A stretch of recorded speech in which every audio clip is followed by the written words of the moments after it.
to lend my voice to the fight that we are having today. I am the National Campaign Coordinator for the Abolish Slavery National Network, and I'm also the Acting Director for the Trust of the Abolitionist Center. And I'm here to tell you just basically what Jamelia just said. In 2022, slavery is legal in the state of Alabama.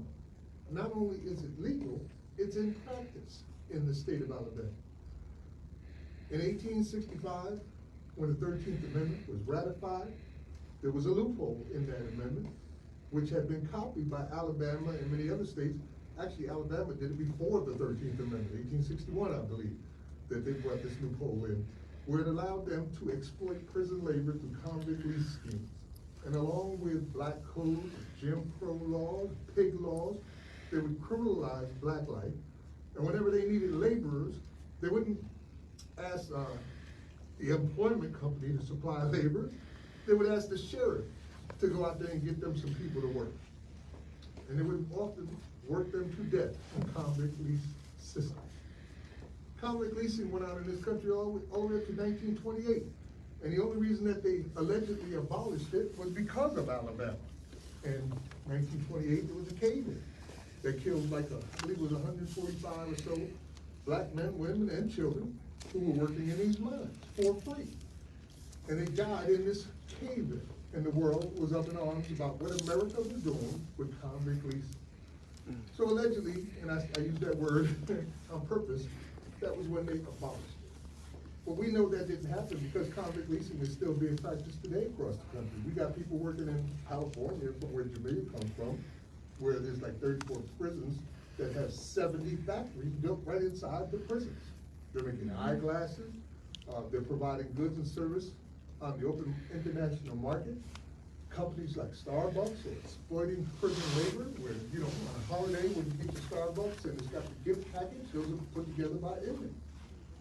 And even though Starbucks, from what I understand, pays minimum wage for those services, the inmates never see that because they're being exploited. All that money's being taken from them in fines and fees, just as well as they're taking the money from the family members through exploitation, through phone calls, through cost for visits for commissary and all of this stuff. So there were 25 states in this country that adopted this exception clause in their state constitution to allow them to exploit prison labor and even warehousing bodies. As of now, we have abolished slavery from the constitution of 3 states already: Utah, Nebraska, and Colorado. For the first time in those states' history, slavery is not constitutionally ratified and legal.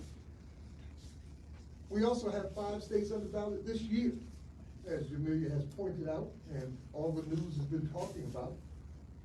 The states are Louisiana, Alabama, Vermont, Tennessee, and Oregon. And it looks like most of those states are gonna win, but we got 2 problem children. One of them is right here. The other is Louisiana. And I say problem children is because there's some confusion on the ballot. This amendment to end slavery in the state of Alabama does not have a number. So we can't tell you to go yes on 7. What you have to do is vote to ratify the 2022 Constitution. And on the ballot measure, I don't think it explains that by doing that, you are literally abolishing slavery in Alabama for the first time in the state's history. So you have to vote to ratify the 2022 Constitution. You also have to scroll down a little further in that area and then vote yes on 10 in order to make sure that your vote counts towards getting this accomplished. Now, Alabama stands out as well as a problem child because of the pure ignorance and apathy by the state and the federal government during times when there are crimes against humanity happening right here in this state. The Department of Justice has investigated multiple times and declared that there are 8th Amendment violations, 14th Amendment violations, torture is happening here, exploitation through wages and labor is happening here, and yet nothing has been done about it. As a matter of fact, they've taken it as an opportunity through Kay Ivey and the governor that came before her to make more money on your back and on your blood. They took, Kay Ivey has taken $400 million from the COVID relief funds in order to help buy new prisons, which they want to spend $2 billion on. In Alabama, prisons are an economic development program. That's what they are. They create jobs, and they create revenue, they create money through all of the things that they're involved in that keeps this state going. I doubt if the state could even exist without their prisons here. So you have the first opportunity in the history of Alabama to do something not even our ancestors were able to achieve, to end slavery for the first time.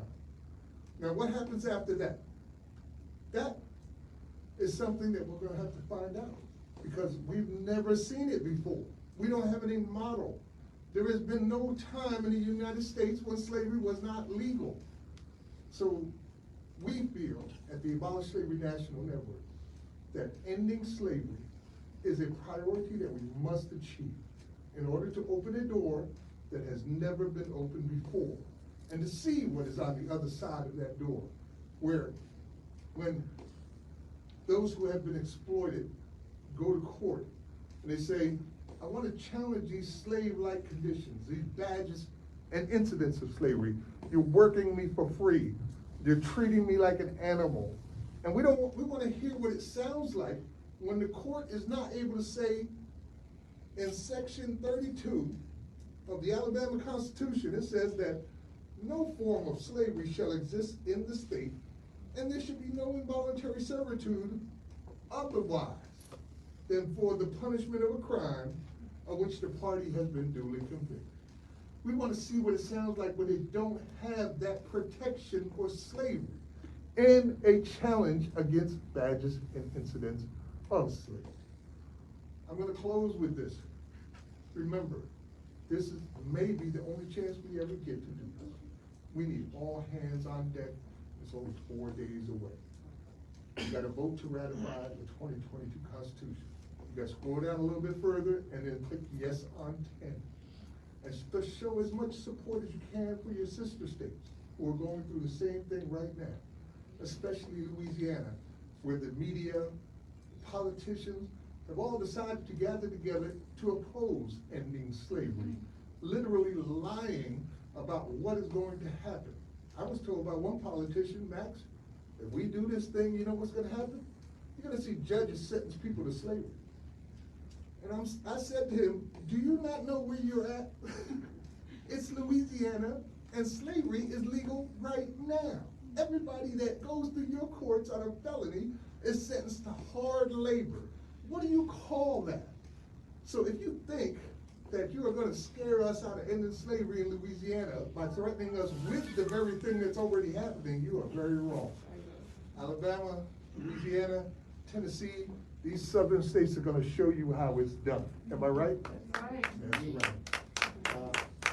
We need help fiscally with this effort because it's an ongoing fight. It's a marathon, it's not a sprint.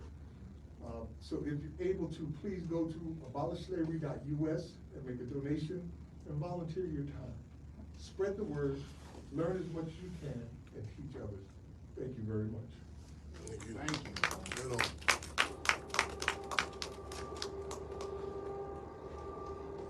Thank you for that, Max. Thank you. And so I want to kind of piggyback off something that Max said. Here in Alabama, Kay Ivey, the governor, is up for re-election. Kay Ivey is running under the platform of Keep Alabama Working. She is touting about the 65,000 jobs that she has created. However, I want to say this. Kay Ivey, you are in fact a slaveholder. Kay Ivey, you in fact engage in sharecropping.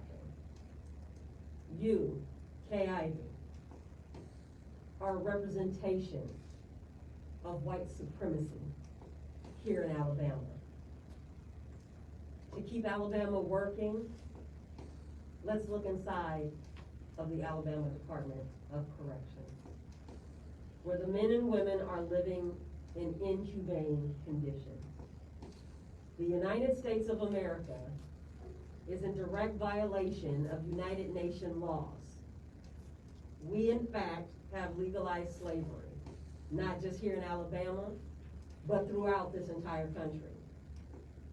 Slavery nor involuntary servitude shall be permitted except as punishment for a crime. As we know, the majority of the people that are inside of our carceral system are black, brown, and impoverished white Americans. Alabama does not have a criminal justice issue. Alabama has a humanitarian crisis on its hands. And Alabama is an example of the rest of the nation.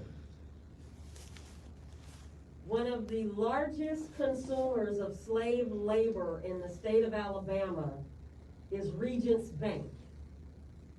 Regents Bank also helps finance the building of prisons. Kay Ivey, how far in bed are you with Regents?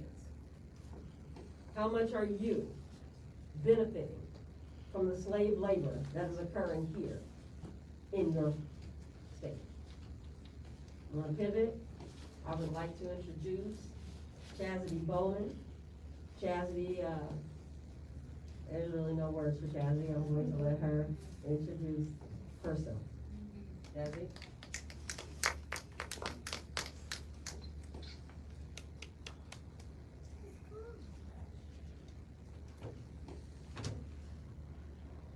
Tall people in the room. Hello everyone, my name is Chastity Bowman. I am a mother. I am a wife of someone who was formerly incarcerated. And I am a freedom fighter. My journey began in 2016 when I met my husband, who was doing a year and a half already into a 9.5-year sentence in Ohio's prison. I had never been exposed to incarceration at the capacity that I have been for the last 7.5 years. But the things that I was exposed to, I knew that I couldn't be silent. I couldn't not say anything about what I saw. I come from 7 generations of coal miners in the hills of West Virginia. It's in my blood to fight. And so I began to speak out about what I saw, and then COVID hit. And I was extremely disturbed on how our incarcerated loved ones, not just in Ohio, but across the state, were being treated inside of our prisons. They were dying. They weren't just sick, they were dying. America was lying about how many were dying, and we still don't know the body count. And so in Ohio, we fought to make sure that health care was accessible to everybody. We made sure that people were being treated like humans, and then we discovered what we are seeing here in Alabama, the excessive use of force from correctional officers, the drug game being enforced inside of our facilities through correctional officers and staff, the inhumane treatment. And so for 2 years we fought to get body cameras in our prison system, and we're doing. But I'm here today not just to talk about what happened in Ohio, and I actually wrote something this time instead of going rogue so I can stay on course. So just let me read what I wrote. I stand here before you this morning honored to be in the company with history makers, change agents, pioneers of freedom. And I'm even more honored to be here in Montgomery, Alabama, treading the same grounds as Dr. King, Rosa Parks, and many more, who paved the way so I could stand before you today. I am here to speak to you about a national health crisis called mass incarceration. Can I hold this up because I don't want to put it down? Called mass incarceration, that to this day holds up the ability in this country to enslave black, brown, and poor white people. It is quite disturbing that African American people make up 12% of our free population, as they say, However, we also make up 46% of the incarcerated population, and that racist practices of convict labor and peonage of 1867, where police forces and imprisonment began, is still prevalent in 2022.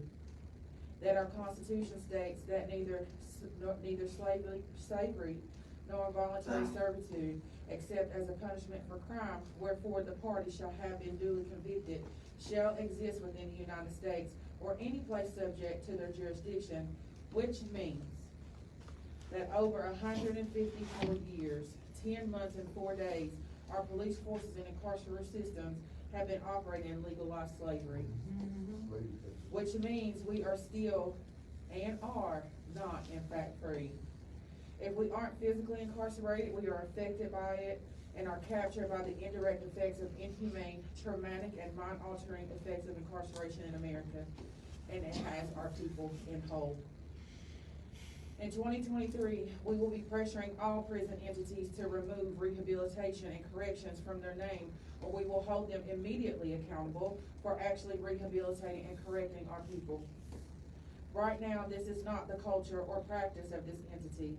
Right now, America is in direct violation of United Nations Articles 3, 4, 5, and 8. We are committing genocide and have a humanitarian crisis on our hands. So I say to you, President Biden, and our melanated Vice President, Ms. Harris, when will you acknowledge this humanitarian crisis on America's soil and recognize that the same reasons you condemn Russia for acts against Ukraine, this country commits these same acts against 2.3 million people and their families every day. Men and women are returning home with PICS, or post-incarceration syndrome, a disorder that must be recognized by the ADA effective immediately. Yes. The research is there. I know because I champion behind the research with our medical partners.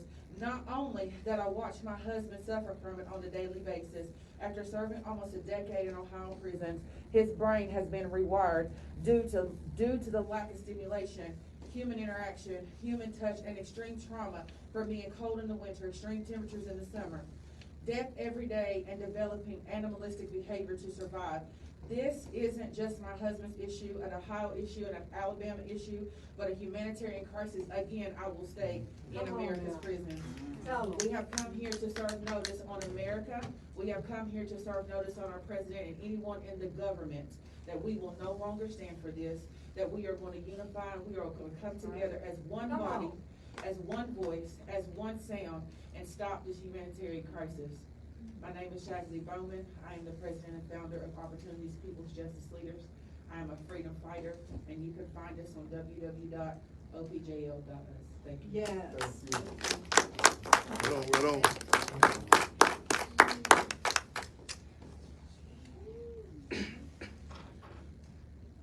So I now want to introduce Bianca Austin. Right on.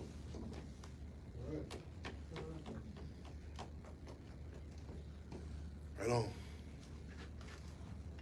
Peace and love, everybody, this morning. It's an honor Love, to be sis. here, and thanks for having me. Just coming in the building to give me chills, just to educate myself and just experience the tragedy of decades of abuse and racism and slavery. It's just heartbreaking that we're still experiencing it in 2022.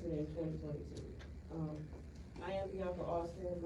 My niece, she was Breonna Taylor. She was killed March 13th by Louisville Metro Police Department in Louisville, Kentucky. She was killed in her own home. She was shot 6 times and died in her hallway from just abuse of power.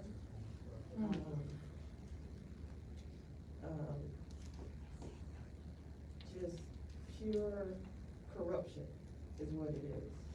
It just, after losing her, it just opened up a whole door in my outlook on life. It's a different experience that you don't want to ever have to experience. So today, I am standing here today as testimony for the people that's out here watching. Since Breonna, I've chose to get more involved in the community, just advocating for her. I just have a passion, for people. I've always thought it was in healthcare. I like to take care of people, I like to help people. But after that, it just opened up my eyes to a whole new world. Police corruption is real. I grew up, I watched my father, my brothers, my uncles, go in and out of jail, just through petty crimes. I watched other family members and members go through, mass incarceration for their families, taking our black men out of the home. It's just been going on for decades and decades. And then now I'm experiencing a different side of police brutality where they see me as a threat for standing up for what's right. I'm 41 years old and I've never been in jail a day of my life until I was arrested this year, July 6th, I believe, in Akron, Ohio. I was tracked down like an animal on the street for standing up and advocating for Jayma Walker's family, who was shot at over 96 times in Akron, Ohio. They tried to threaten us and silence us and lock us down. And I'm here today to tell you it's an experience that you don't ever want to experience. I was jailed over 24 hours, so I just can't imagine even have to experience that longer than a day. It just brought back just so many bad memories and feelings. It just, we have to make a change. It's just not right. Even today, as we stand in solidarity with other families, like Tanisha Chappelle, who was killed in prison in Indiana, a young female. It takes you back to Sandra Bland. Just to name two, like, we really have to come together and unify, and the only way we can do this is through our community, through each other. We don't get out here and be in the streets and just speak it. We get out here and use ourselves as an example of unity. And during that, we've created our own foundation, Families United. It's impacted families who travel around the country supporting these families who've gone through the same tragedy as us. Because there's no rule book to tell you how to fight the police, to tell you how to stand up to the mayor, the governor, to show you how to fight against the racist, corrupt system. And it's not just in Louisville, Kentucky. We experience it all over the world. We have traveled all over the world. Each city and state is the same thing. We're in the same book, different chapters, y'all. We don't need to reform, we need to dismantle the system. This system needs to be broke down completely and rebuilt up. We can't reform something that was never meant for us in the first place. We can't do it. We have to dismantle, we have to demand it, and we can do it together. Find something you're passionate about in your community, whether it's police brutality, whether it's mental health, whether it's homelessness. All these things play an important role in change. Don't experience what it feels like to be dehumanized, because it's not a good feeling. It's not a good feeling at all. These people that serve in prison sentences is somebody's uncle, father, brother. They are loved. And they go to prison and get treated like dirt. It's not right. And I'm not saying if you don't commit the crime, you don't do the time. But let's be transparent. Let's make it equal. Let's make sure the time matches the crime. Amen. You know, like, and the only way we're gonna do that if we all come together. And I just appreciate you for having me. I just want to know, Alabama, we stand with you. We are sick of the slave-like mentality, the slave-like practices and protocols. It's 2022. We just want to build a new road so our kids can be free of this. free of this. We've been fighting for decades. We tired. We don't wanna fight anymore. We tired of fighting. We come for a resolution. We need resolution. We need answers, we need transparency, and we need real change in our communities for us to move forward. Let our kids live. Keep y'all hand off our kids. We depend on the local police departments to serve and protect, not kill our kids because you're threatened by the color of your skin. Because you're threatened of the family, because you have a vendetta out against them. It has to stop, and it will stop. It will stop. There will be change. Thanks again for having me. I appreciate you all. Thank you, sis. And we're gonna get there together. Right on. Right on, sis. Just Brianna tell you just for them all. Right on. Just for them all, free them Right all. on. Free them all. Just for them all. Right on. Thank you so much, Bianca. And so, next I wanna call on our brother, Fred Hampton Jr. The chairman. Mr. Chairman.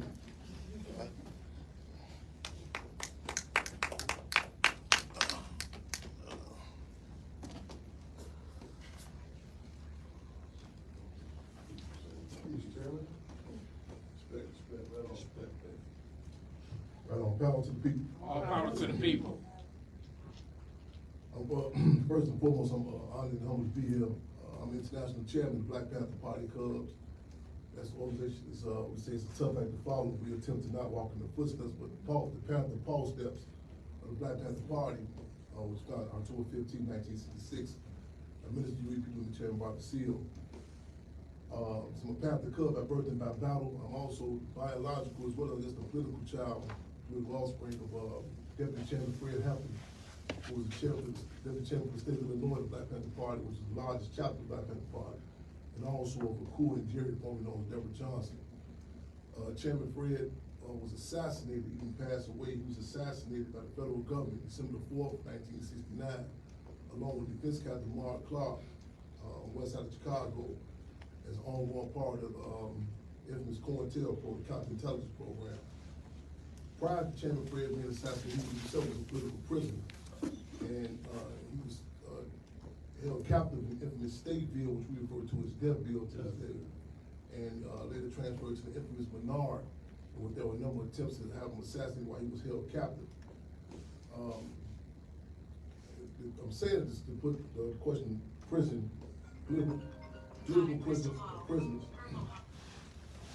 the correct context of an ongoing war on African people and colonized people in general. Because I know a lot of us have been misinformed, believe that prisons serve to rehabilitate, but the purpose of prisons is to break the will and spirit of men, women, children alike, our movements and our people in general. A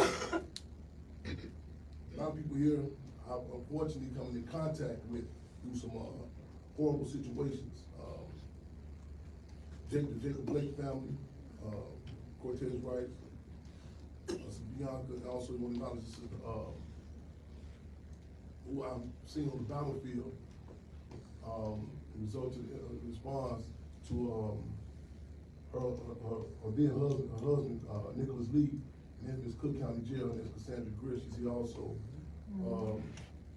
Cook County Jail is the largest county jail in the country. And due to the We Don't Care healthcare, let me put this in great context. Minister UEP News said that prisons are microcosm outside community.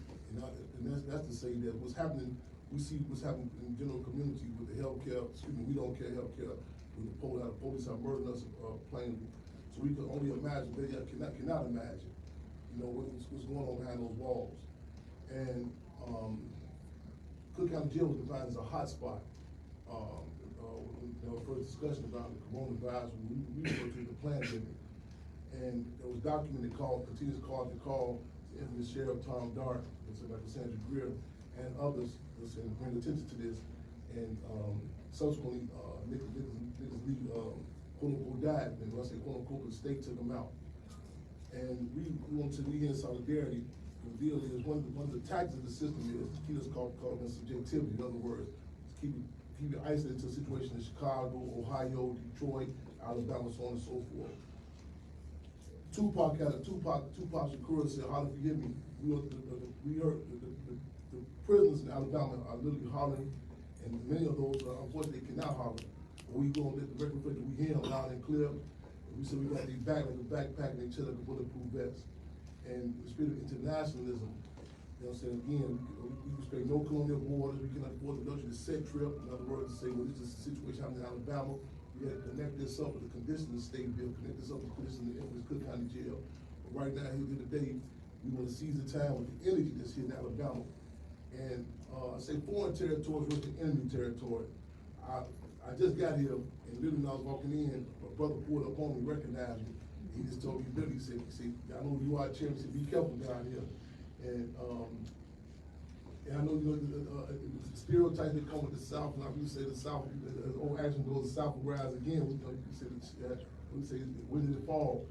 We clear the blatant, you know, saying racism, racism not in a sense of just worry about how some people don't like us, but the policies that impact people's life and death. That's what we're talking about. Politics is food over and shelter, basically. And you know what I'm saying, again, we gotta heighten these contradictions. These brutal terms for brutal realities, what's happening here. There's no war on drugs, there's no war on guns, there's no war on gangs. There's war on the people. And Minister, we people who said we do not fight back, we do not organize, we be fight, there's nothing less than reactionary suicide. My niche, one of my genres, you know what I'm saying, is on the ground organizing. You know what I'm saying? We take any phenomenon, whether it be hip hop, whether it be conversation in the barbershop or the beauty parlor, makes it everyday conversation. You know what I'm saying? Talented, what's happening inside these concentration camps? A lot of people may have an issue with us even using that term, calling them concentration camps. When I speak about it, it's not from a book or a TV show I've seen, but from the brutal realities I was unfortunate to see. And I feel fortunate to come out with my sanity and my life intact and have responsibility. The spirit of Harriet Tubman to reach back for those who are still held captive. And we gotta use the brutal terms for brutal realities as opposed to using euphemisms, like saying someone was locked up. They were kidnapped, as opposed to saying, you know, saying someone has a bond. Or what's their ransom? And not just relegating this to when Black History Month comes around or election time. We say everything is political. Words, terms, you know, so you have to be consistent with this here. Again, consistent with the terms. These are concentration camps, you know what I'm saying? You have to be consistent with terms. Person has a bond or a ransom. They were not locked, they were kidnapped. And be consistent with this and what's happening. And we know that the state has is phenomenal with their propaganda by saying, you know, that people are treated humanely inside these places. It's embarrassing being oppressed.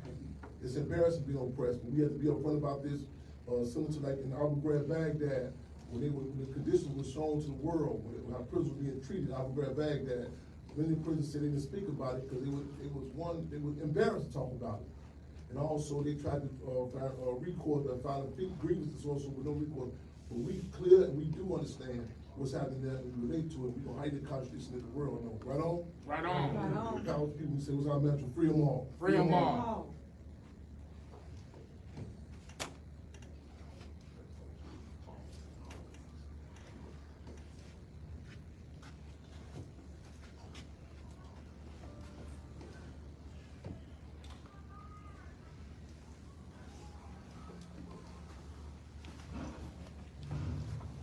Give us just a minute, Jamelia will be right back up here with us. Oh, okay. Sorry, guys, but, I just wanna say this. I appreciate, once again, everyone coming out and all the power that is in this room uniting together to try to stand and make a change for, Alabama and the United States of America.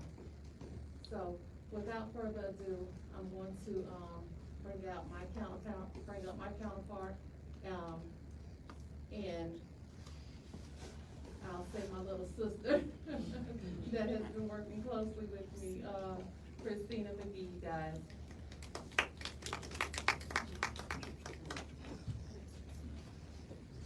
And that's all. Can everybody hear me? What? As Diane stated, guys, hearing y'all stories, it's heartbreaking. I am extremely new to this world, and seeing this side of things humbles somebody. Knowing what I know now versus the way I have grown up here in the state of Alabama, this backward state is going nowhere with the government that we have right now. It's never going to change. And it's going to take more people like all of us coming together to get the change done. My husband is incarcerated. I went directly to KIV with a problem. My husband was stabbed. She literally handed him to the head of ADFC. She wrote me a letter stating that he's their problem, not hers. She doesn't care about the state. And coming from someone who has been raised Republican my entire life, it is very different to look at other possibilities. Not being open-minded because I was raised that way. Until you've been forced to be a part of this world, you will never understand it.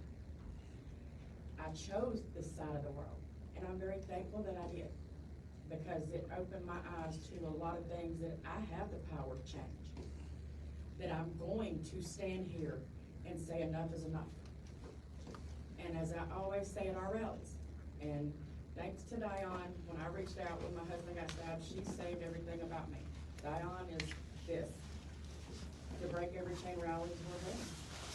And we're not going to stop doing these rallies until changes are made. We're going to continue to have public outreach from everywhere. We're not giving up.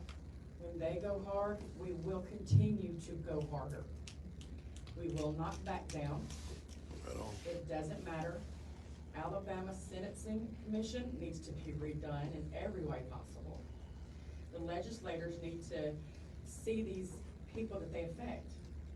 If it doesn't, if it's not on your front doorstep, you don't think it affects you, but it does. Because it affects your neighbors, it affects your friends, and anything can happen to you in the blink of an eye, and you can be where these men and women are. It's not supposed to be a luxury spa, and we're aware of that, but until you know someone or talk to someone behind those walls, you have no idea that they are true prisoners of war. You see all these from TVs. This isn't a TV show. This is real life. You see these TV shows where these third world countries have our men and women held in these caves, and they're beaten, they're starved, they have no running water, they have nothing. That's what Alabama prison systems are like. It is not meant for them to be tortured like that. Especially if some of them didn't even have the crime committed to begin with. Come on. There are more innocent people, and everybody always says, you know, well, of course they're innocent. They truly are. There's a lot that can happen to anybody, anytime, day or night. And if your child, what is a mother? If your child made one mistake, no victim, he chose to do something stupid on his part, he goes to jail, 1 to 3 years. Never hurt a person in his life. He gets beaten by the guards. He gets beaten, he gets killed. You get a phone call a week later, maybe. If you're lucky, you get it a week later. You're not notified immediately because they consider them property of the state. They're no longer yours. As a mother, that is my son and will always be my son. You love your children unconditionally. So when someone takes their life because they're just in a place, they're the weaker person to them, you take advantage of that life. Can you be that mother and see that? Do you want that phone call? Because as a mother, you try to teach your children the right way to do things and live their life. But as they get older, they can make choices of their own. But what if they're just in the wrong place at the wrong time? What if they're with someone who commits a crime and that person gets killed? Guess who's left standing there? Guess who has to pay the penalty for that? That person right there has just lost their entire life. But Alabama sentencing is never the same across the board. Nobody. And it is a lot of racial bias involved with that. I am a paralegal fixing to go to law school. so I can hopefully become part of a better change for the state of Alabama. But I'm gonna stop talking because I'm gonna start crying, because Sandy Ray is fixing to come up here. This is a mother who lost her child to ADOC.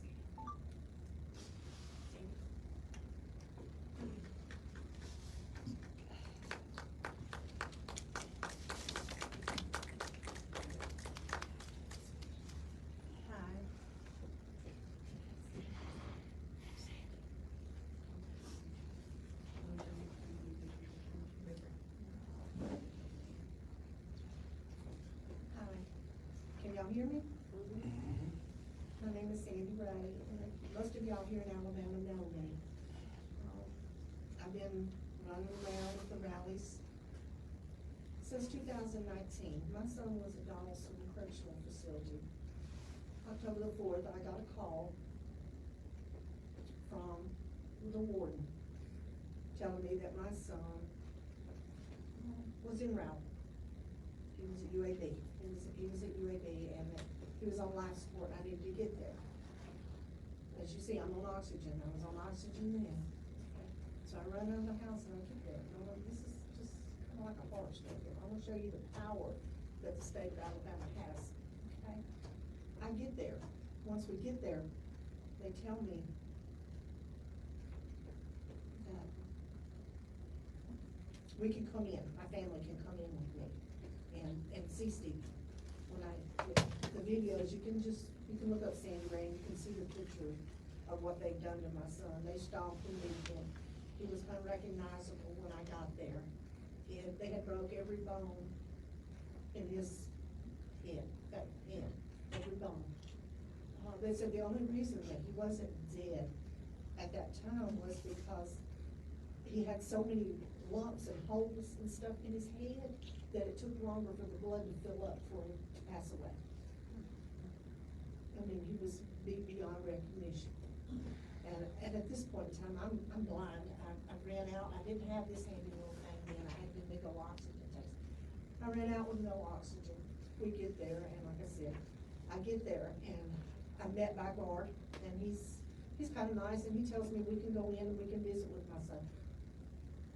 And like I said, when I went around at the bed and seen what my son looked like, I was just, I couldn't believe that he wasn't my son. That wasn't my son but in there, y'all.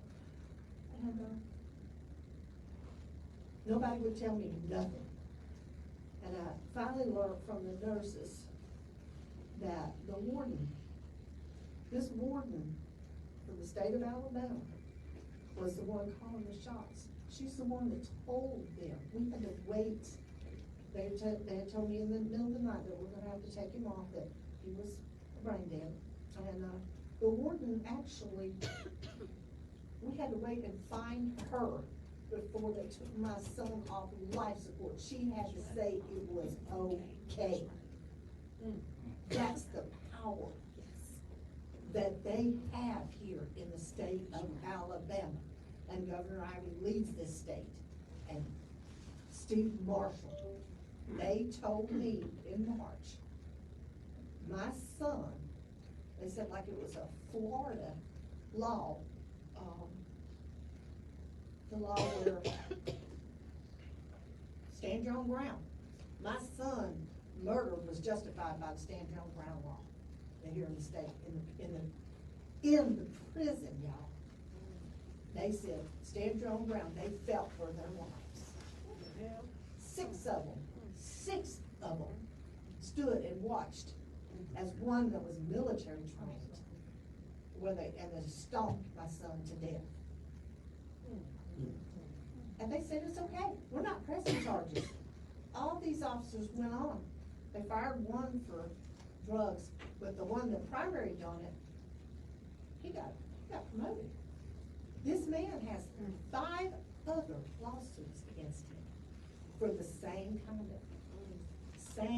kinds of mistreatment. But yet he's promoted 6 times. He's hurt someone. But they don't care. I didn't know what the prison was until my son went in. And I didn't know about groups. My son was totally, he wouldn't tell me nothing. I didn't know he was in the conditions that we're talking about today. I did not know my son was actually living in them conditions, because he didn't want me to worry. He didn't want mama to get excited and not be able to breathe. He didn't want to contribute to, because stress is a factor in my condition.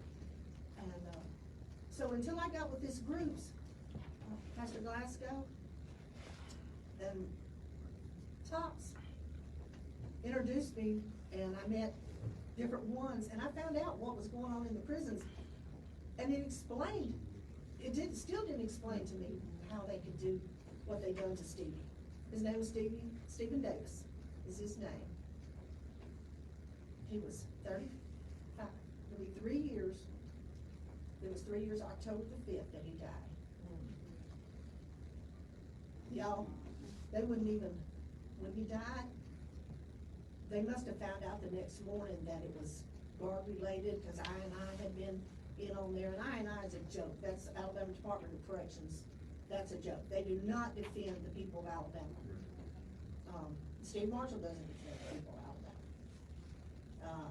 They took my case out of Bessemer and gave it to Steve Marshall, because nobody wanted to tell me. Nobody wanted to press charges. And he finally, told me they're not going to. But I'm not giving up. Even though they're not going to, maybe someday they will, I'm not gonna stop talking. I'm not gonna stop letting people know that this is happening. And it's not to black, white, it's happening to all of them. I talk to people every day that's on the inside, and they're hurting. They really are hurting. And that's the reason I keep speaking. I can sit at home and cry, but I can't. Not as long as these people are still hurting. I have no one left in the system, and I don't know that I'll ever get justice. But I'm still gonna fight the fight with y'all, because I lost something very important. I lost my baby. I lost, and they didn't care. That next morning, they wouldn't even let his daddy in. When he died, and when the guards came in that morning, they must have realized what the story was, and they, run my whole family out. Made me stand there while they took my son off life support, with the nurses hugging me and holding on to me, because I couldn't have the support of my family. They were so scared we would bring a camera in. Well, guess what? I did. And I took them pictures. And I took them. And I've got pictures of his body that night. We took pictures. I knew then, my son, when I found out he'd been beat, I didn't know it was a correctional officer. I thought it was other prisoners.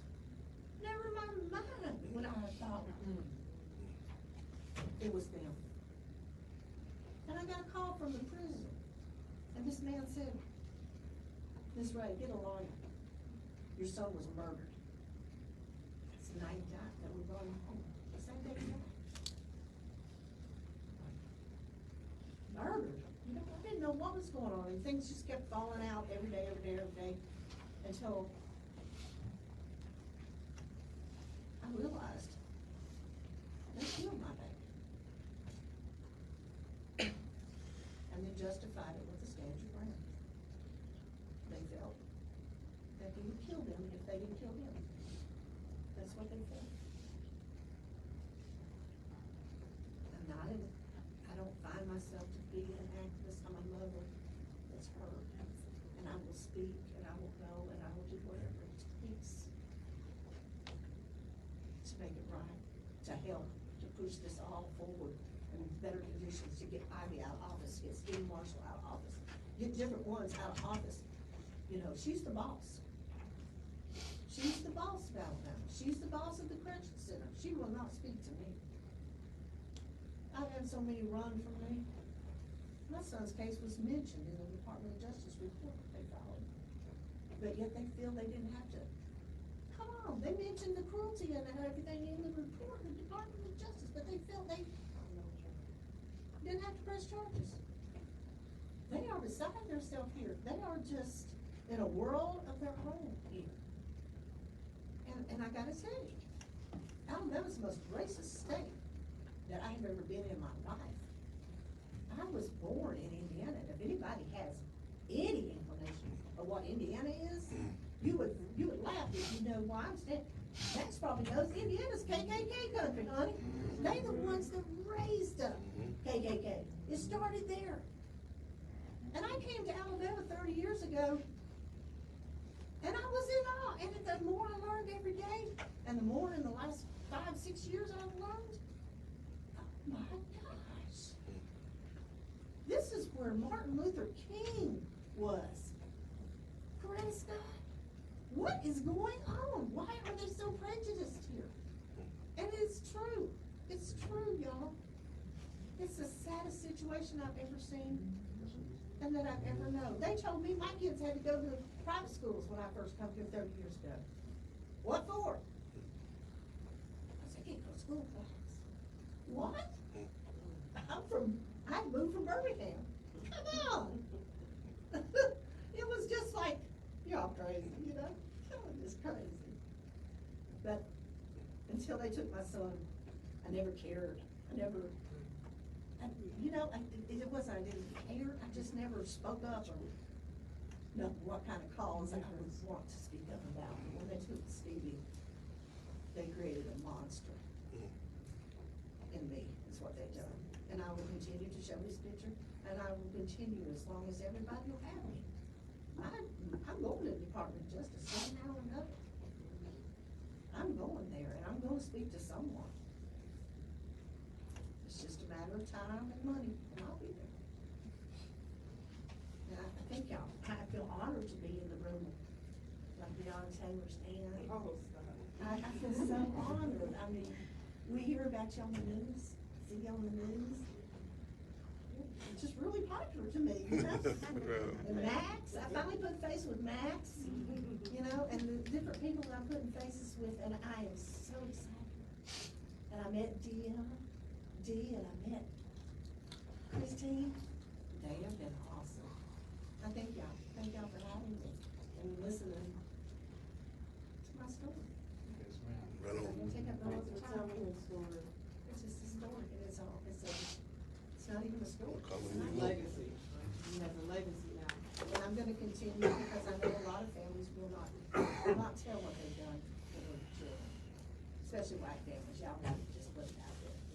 I'm just gonna put it out there, they will not tell. They don't want the embarrassment. I'm not embarrassed. I'm ashamed of the state of Alabama. That's right. I'm not embarrassed, he done wrong, yes, but he didn't deserve to be stopped. Absolutely. You know, have boot prints on his head, face, on his body. He didn't deserve none of that. That ain't right.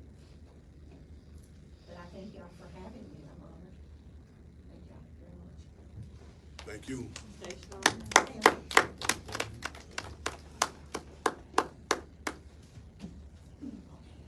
So I just wanna take a pause for a moment, because there's a lot of heaviness in this room. And, I want to thank you, Tanya, for speaking your truth. I wanna thank everyone who is here. We are at a pivotal time in history. And the collection of amazing souls that are in this room is a reflection of what we could do if we came together collectively. You see, hatred and violence knows no boundaries. This is not a black issue. This is not a white issue. This is a human issue. We are all human beings that are being impacted and affected by systemic racism and hatred. Let's be very clear that racism in this country is a socially constructed, psychologically indoctrinated mental health disease.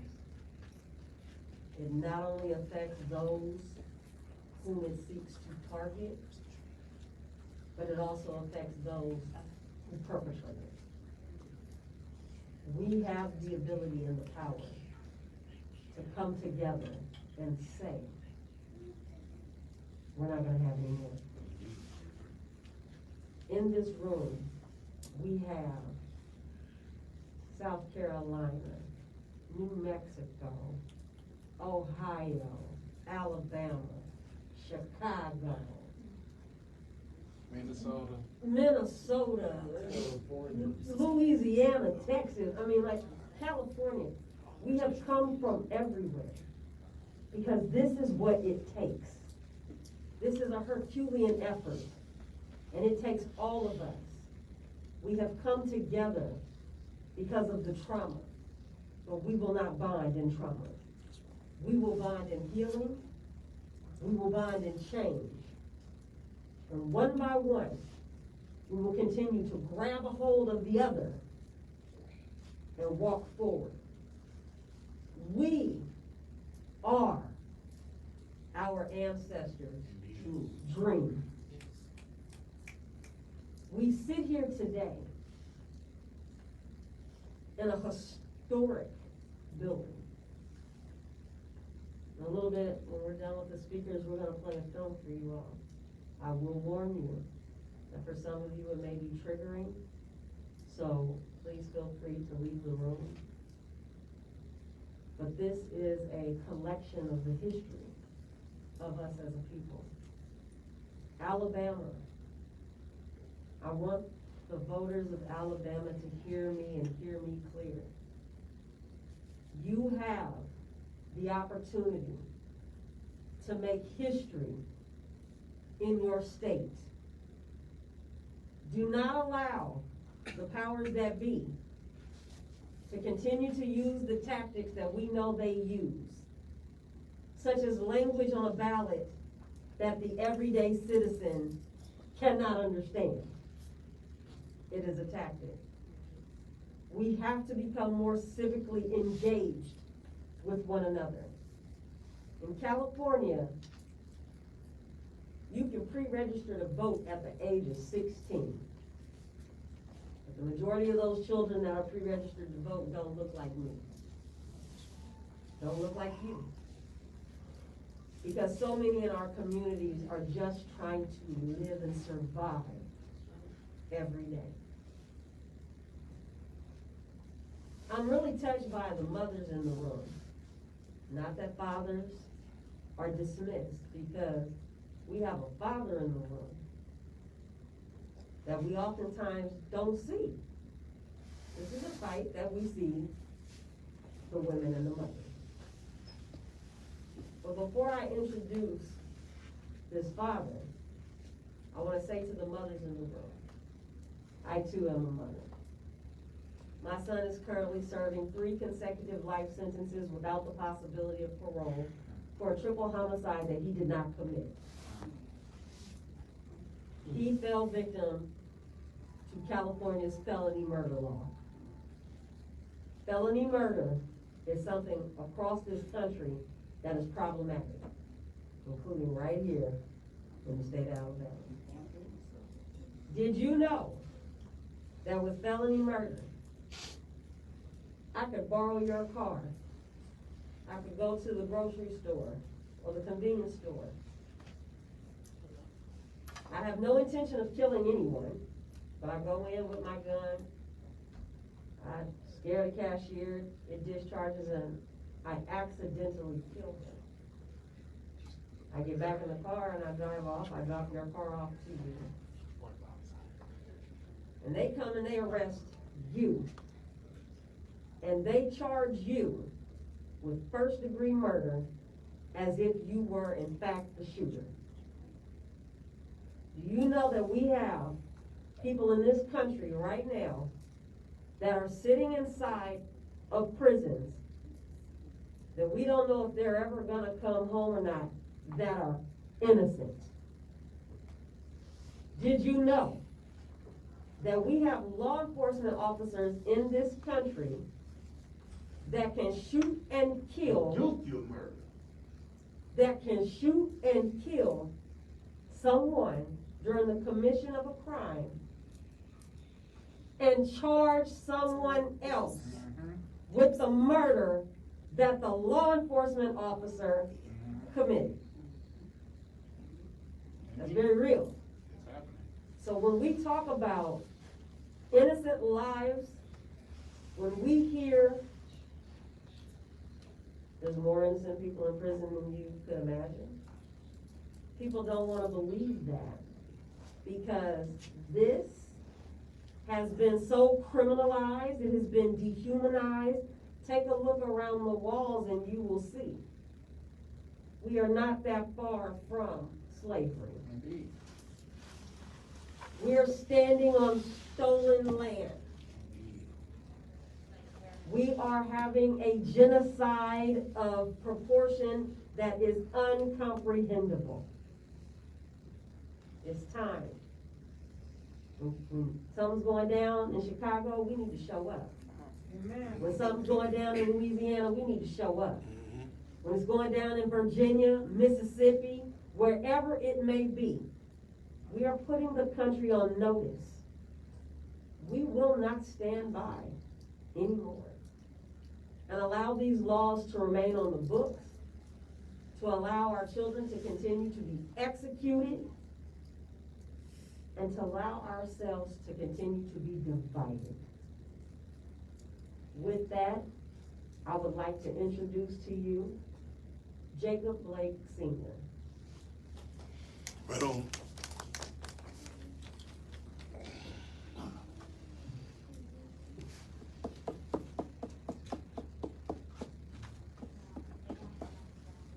Right on. I'm sitting next to a young lady whose son was charged with murder that he did not commit. And Keith Smith is behind bars right now here in Alabama for a murder a police officer committed. Something's wrong, Alabama. No. Something's wrong, United States of America. Yes. No. Something's broken in this corrupt ass system. Speak. Amen. No. I'm black and I'm proud. Yes. No, wait a minute. I didn't say I'm black and I want to kill white folks. I said I'm black and I'm proud. Right. And if that's a crime, kiss my black ass. Hello. History lesson. When I was sitting in this room, as I walked in this building, sister asked me, was I okay? Showing true concern for me. No, sister, I wasn't sleepy. I was channeling my pap, my father. You understand? My pops. Right? 58 years ago, my father got his behind whooped on that Edmund Pettis Bridge. They sick dogs on my daddy, man. Then, no fear in his heart, he came back and walked from Selma to Montgomery with no fear, man. He would call home every night. You know, I didn't know if I was ever gonna see my dad again, but you know what? He ain't making it. He made me ready for this fight. He's the grandfather of Jacob Blake Jr. When I watched 7 bullets go into my son's back, not knowing when I got to Milwaukee will my son be alive, I cannot tell you the torment in that 14 hours. But I can tell you that a unified fight, a unified front, we don't worry about who's coming from the back. See, because I'm my brother's keeper. You understand? Yes. I understand the importance of being here in Alabama, right? I understand the importance of standing up together, collectively telling these racist people, see, because I'm from a state where they lied from the beginning. Land of Lincoln, all Lincoln did was make slavery okay in the North. Tell them. That's all he did. Incarceration. Free slavery. It's okay. It's okay when you're in jail. It's okay.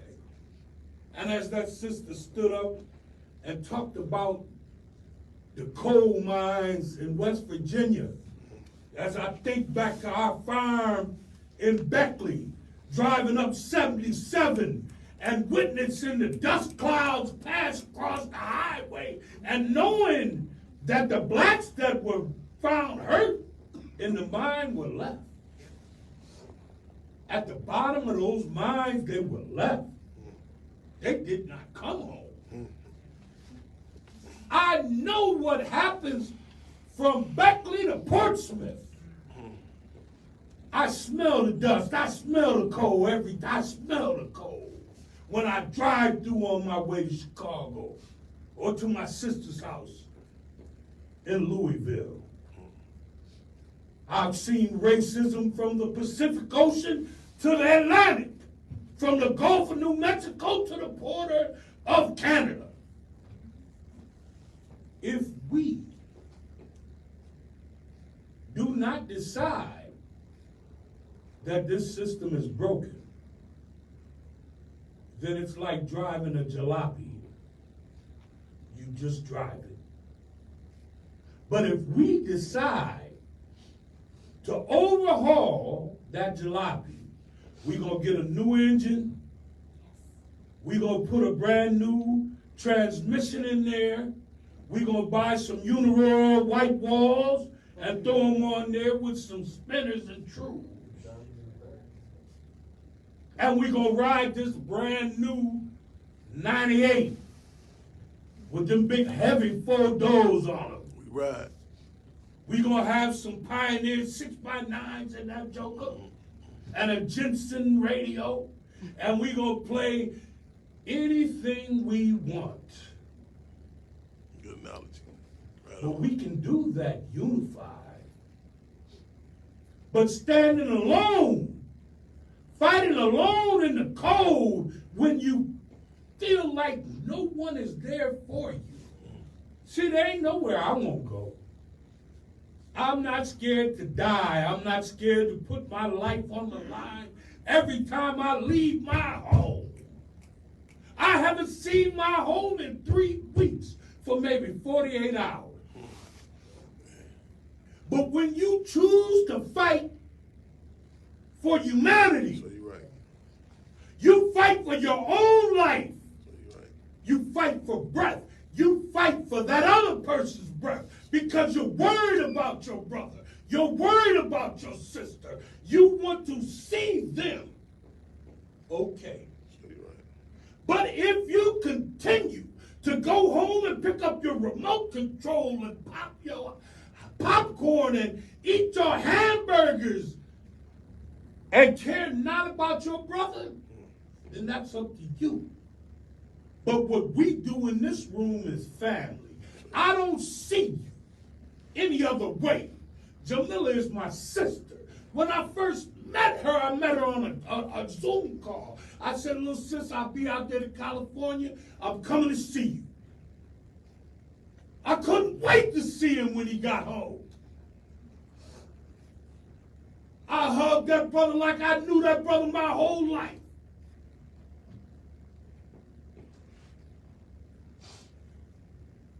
Take it upon yourself. Don't ask for someone else to give you something that you possess. Take it out dig down deep. Have no fear. And get out there and give it to somebody else. Don't hold on to it. Don't hoard it. Give it to somebody else. Wrap it up in a present and give it to somebody else. I'm sorry. Don't be sorry. I'm sorry, y'all. That was on me. It was on me to say them words. I'm gonna bring up my little brother Cortez Rice. So you're right. Oh man, I love y'all. Love you too, Understand, brother. I love you all. We love you. I'm not here. I don't even know what the hell I just said. We got you, brother. You understand? Everything we need But in I here. Real talk. truly love this room. Thank you, y'all. Love you, brother. Right Love on. you. So you're right. Right on. Right on. Right on. Yes. Right on. All right, when I say all power to the people, y'all say free them all. All power to the people. Free 'em all. All power to the people. Free 'em all. All power to the people. Free 'em all. Peace and blessings. I'm Cortez Rice, a civil rights activist from Minneapolis, Minnesota. Like Bianca Austin said, the Honorable Breonna Taylor, it actually gives me chills to be in this building right now. I'm honored to stand in solidarity with the family, the people, the community, my other brothers and sisters that's out here actually doing this work. But again, this ain't just particularly about me, even though I was as well as a political prisoner.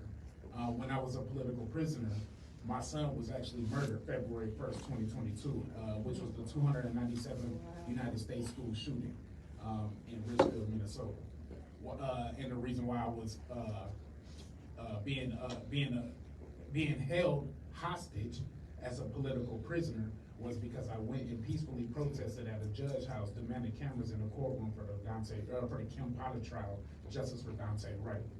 I just wanted to mention, though, mass incarceration is eye to eye, equal, level face, level eyed with police brutality, gun violence, and racism. It's all wrapped in one. It's all wrapped in one. These names that I want to share, some of the names, like the Hardale Sherrill Act. Brother Hardale Sherrill was murdered in a prison. And I had the opportunity to stand with his mother, Del Cheryl Perry, who actually enforced and demanded accountability for her son. Another name, Mumia Abu Jamal, who was a political prisoner. I don't know if you guys know about the MOVE Act. The MOVE. This is what's been happening across the nation for years and years and decades and decades. It is up to us. It is our duty to fight for our freedom. And we must continue to uphold and uplift one another, continue to spread love and not hate, and make sure that we get our brothers up out of this system. Another name, Julius Jones, who's being held right now, still to this day, in prison. We did national demonstrations across the country, demanding that just so he won't be on death row, trying to get this brother exonerated. Another name I want to mention. You take your time, bro. Castillo Bond. Free 'em I all. don't know if y'all been seeing this, but this happened right here in y'all backyard in Alabama. This brother has been wrongfully disregarded and disrespected, body laying lifelessly in this prison. The medical team, the warden, the city, the state is not doing what they're supposed to do. But when we put fire to their heels, they end up moving. So I just want to say for the mothers, the families, the brothers and sisters, the uncles, the aunties, do not give up. Right on. Continue to fight, Right. continue to share your story, because somebody's listening. Somebody out there is listening, and you are making an impact out there for someone, somewhere special. So you're right. We must continue to uplift our loved ones' names. My son's name was Jamari Rice. He was 15 years old. Long live. 15 years old. And as we out here down south right now, standing in solidarity with these families who's been victimized, we didn't ask for this. Nobody asked for this right here. And now we have to go to Gulfport, Mississippi, to stand in solidarity with Jaheim McMillan family, who was murdered in front of the Family Dollar with his hands up. 15-year-old, gunned down by Gulfport Police Department. Shot in the back of the head, y'all. Like I said, police brutality, mass incarceration, gun violence, and racism is all wrapped in one. If we don't stand up and fight back right now, we will lose. It is our duty to fight. It is our duty to win. And we must love one another and support one another and uplift one another.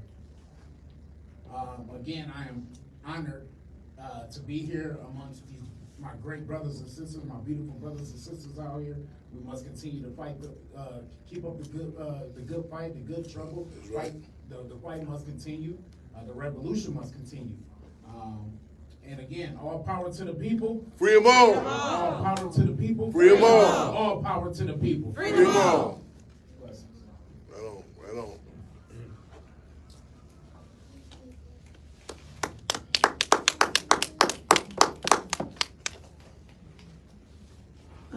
So I wanna piggyback off something the brother said. And, I wanna be very clear as to what it is he just described.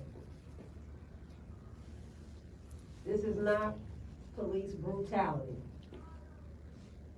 This is police criminality. Okay?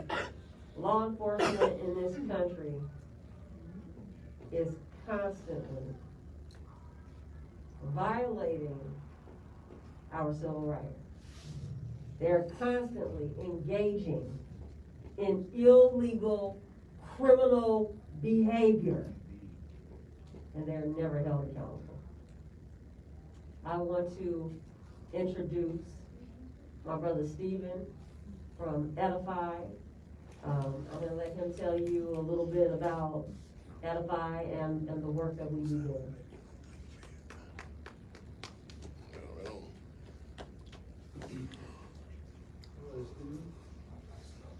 What's happening, everybody? First of all, it's such an honor.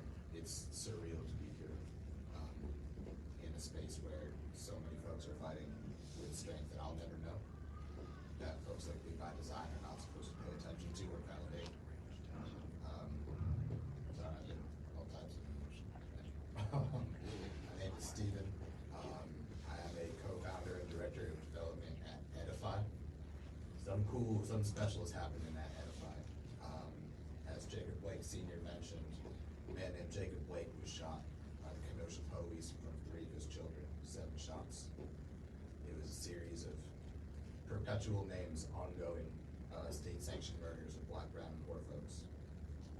But something a little different, 2 things a little different happened with Jacob Blake's case. The first thing is, by the grace of God, by the grace of whatever you believe in, Jacob survived. Here for a damn reason. Here for a damn reason, for a higher purpose.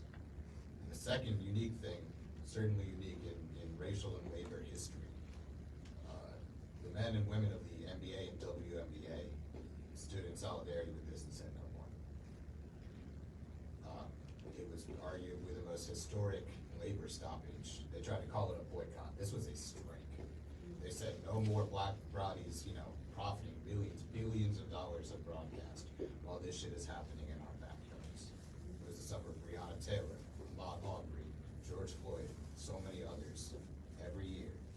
For whatever reason, that was the straw that broke the camel's back. Now what's interesting here is that the strike started with the Milwaukee Bucks. And Kenosha is easily the closest metro area, Milwaukee's the closest metro area to Kenosha. So this was Black men saying, somebody in our neighborhood that we represent, that we play for across the chest, we have to do something about this.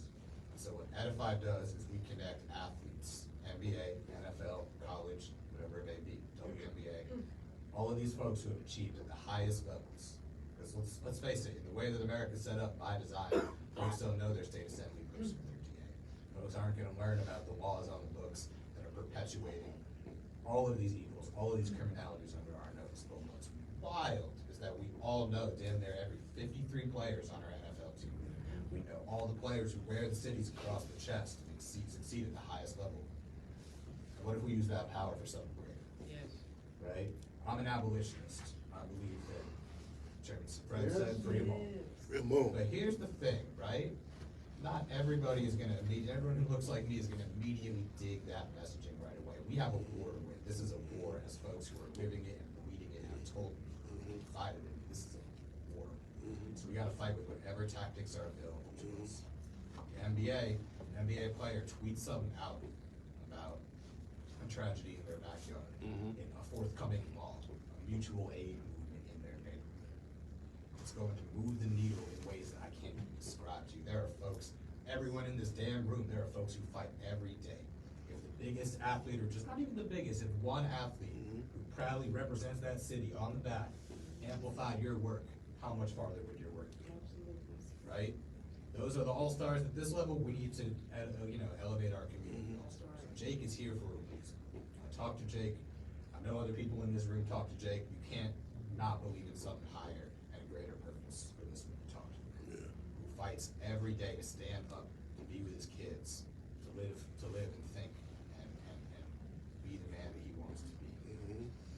And so we've organized some stuff. We took an NFL player who was playing for the LA Chargers, turned it into a brake light check, just like the Black Panthers used to do. LAPD, the most murderous police force in the country, with an annual operating budget of $3 billion. It's a whole other story. They're murdering black, brown, and poor folks over faulty taillights. We took the time-honored system, plugged in an NFL player, and got some real results. Changing folks' taillights, giving out bags of groceries, saying that, hey, I play for the LA Chargers, I play for my city, but I play for you too. And that we're all in this fight together, that my success is your success too. And here we are now. And that's why Edify is imploring Alabama athletes. We are in what might be the richest football producing state in the country. The Alabama Crimson Tide is my first time in Alabama. My understanding, Auburn and Alabama run this state. Can you imagine the power of even one of those men or women stood up in their locker room and said, look what is happening in our state to people who statistically we know we look like. Imagine the power. Imagine the power that would be created. Imagine if players, the NFL and the NBA, who came from these situations, designed to fail, institutionalized poverty, the only way out was to play ball, and by divine fucking power, they did it. And imagine the power if they were able to then plug in the most vulnerable folks around us, who look like them, who have that same city across the chest, but are never gonna get recognized by the American populace. It's just not how we get there. Team Edify is imploring athletes associated with Alabama, or athletes who have a heart and a message and a platform. We've seen, it's the 35th birthday of Colin Kaepernick, by the way. Happy birthday, Colin Kaepernick. We've seen that these men and women will stand on stuff. We've seen what the Atlanta Dream did. They organized against Kelly Loeffler next door in Georgia. They got her out of the Senate. We've seen the power, the cultural capital these folks have. We implore them to tap in with us, tap in with the people in this room. Not hard to find. We'll make ourselves available and see what we can do. Amplify this message. Stand with the incarcerated peoples of Alabama. 89% parole denial in 2022. Unconscionable. We get some eyes on it. If we know those stats the same way we know 50 home runs, 20 touchdowns, whatever, man, will we be in a cool place. Thank you all for sharing this space. I'm humbled. I won't be able to fully articulate what this all means to me, but I fight for everyone here, and we know, from John Carlos to Colin Kaepernick to this moment right now, man, there's a lot of power here. Let's use it. Right on. Right on. Come on. Right on. Pass the baton here. Running with the baton, running with the baton. Thank you. No, you're great. Thank you. Right on. Okay. So, next, I am going to bring up Cylinder. Linda has come all the way from New Mexico. And we are getting close to closing. We have 2 more speakers, but when we close, we are going to dim the light and play a short film for you all, and we will be closing out. This Linda has come all the way from New Mexico. This here is by far one of the most extreme international activists I've known. When I tell you this sister fought to bring her husband home, I've never seen anything like it before. And did it. And I mean literally from the Ukraine to Arab. She had people standing everywhere in this country with signs fighting to bring her husband home. And so Celinda is my international sister. Right on. Right on. I'm here in a room full of revolutionaries. I am beyond myself. And I wanna talk about, we've talked a lot about what this thing is, right? But I want us to acknowledge capitalism as the virus, as the illness that drives this. I'm an Afro-Latina indigenous woman, and where we come from, we talk about something called huerico. Huerico is a mental illness. And I'll tell you a quick story because we're storytellers.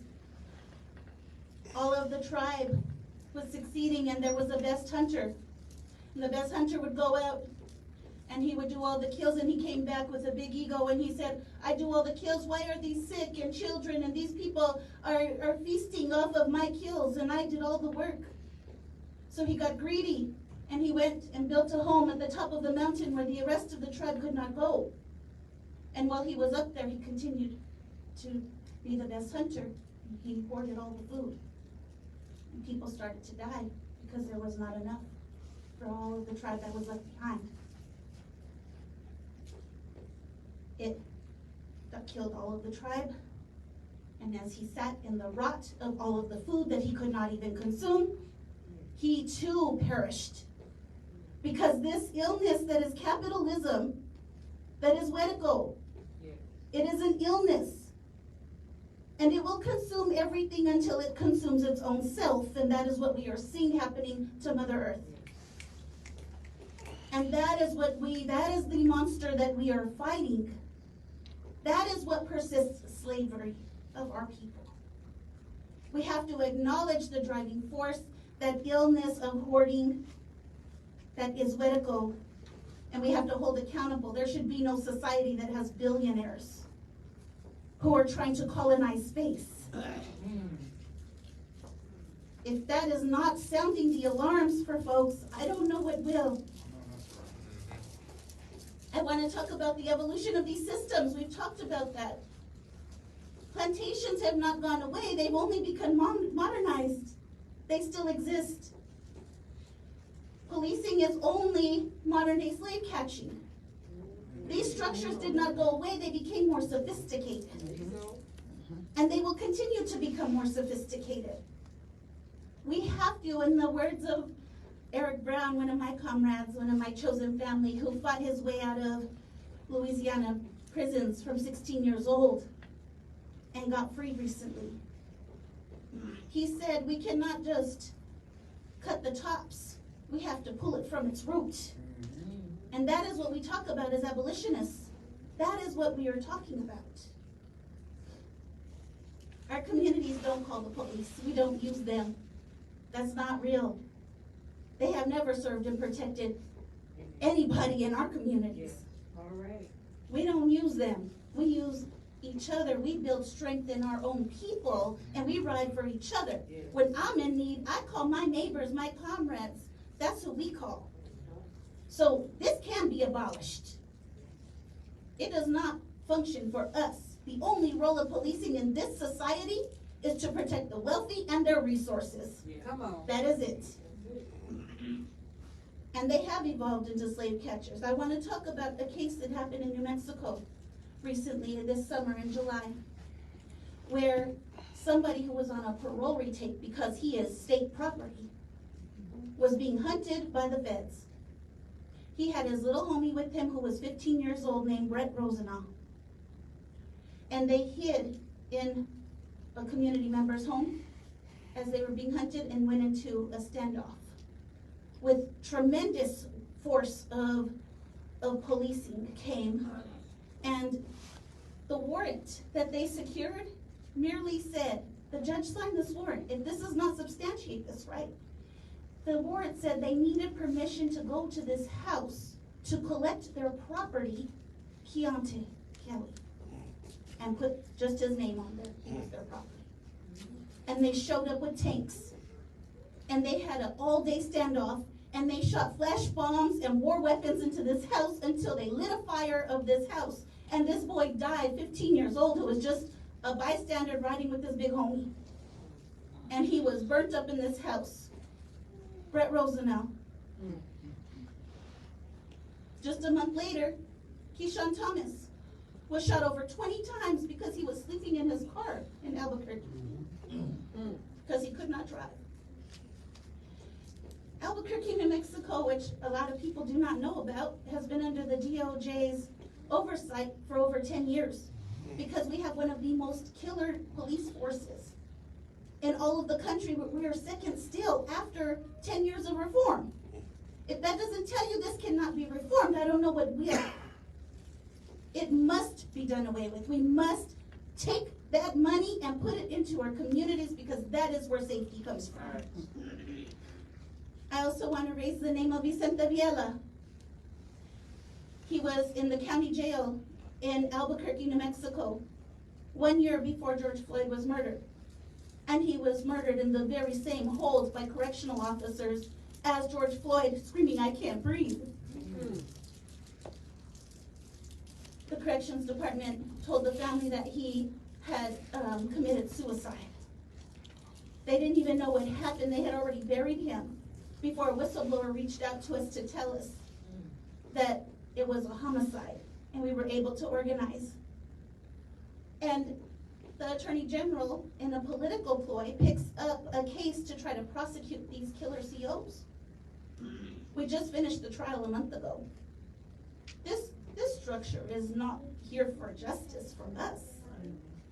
They were all acquitted. It was a joke. We know that this is not for us.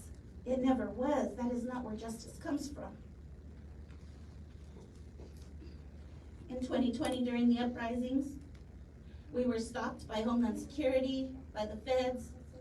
There's a lot of media out. I don't know, Albuquerque was on the list with Philadelphia, with a lot of the other big cities. And our family, my family, was stopped by the feds. We were leading the Free 'em All campaign, and we had been going out every Friday the whole pandemic and holding actions at state facilities demanding the freeing of our people because we were in a global pandemic and we knew our people were not safe. And they put out Homeland Security notices about us under Free 'em All. I got shot with the rubber bullet during those uprisings, and the very next day my husband was taken on a parole retake and became a political prisoner. And we had to lead a campaign to get him freed as well. He's been home for just under 2 years now. Free Clifton White campaign was successful, but it proved and showed the power of the people.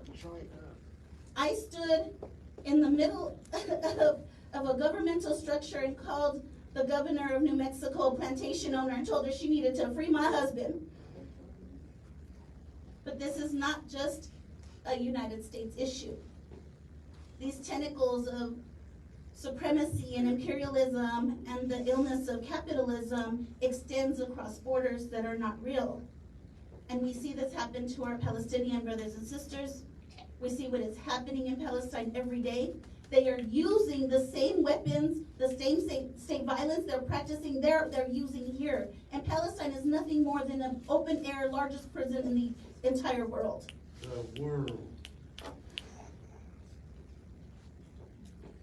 I want to uplift the prisoner demands of 2018.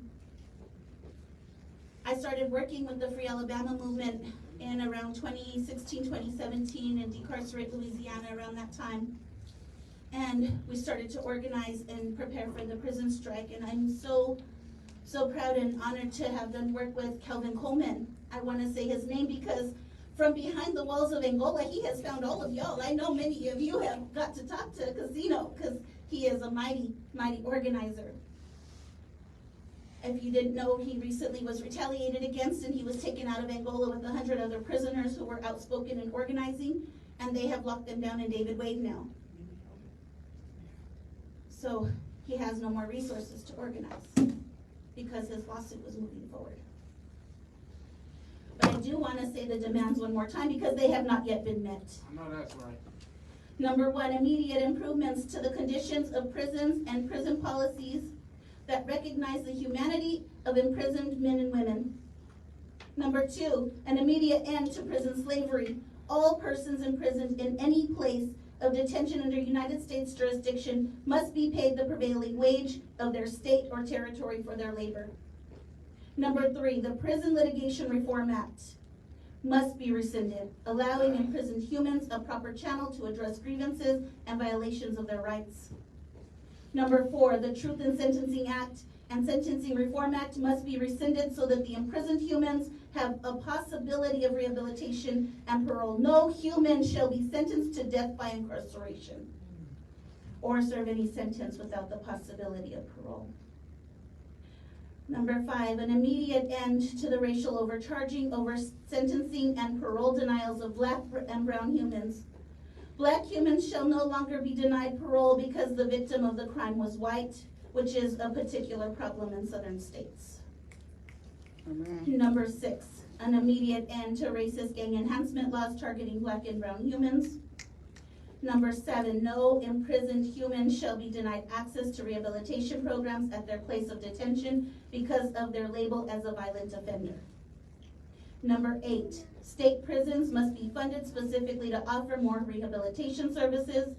Number nine, Pell Grants must be reinstated in all U.S. states and territories.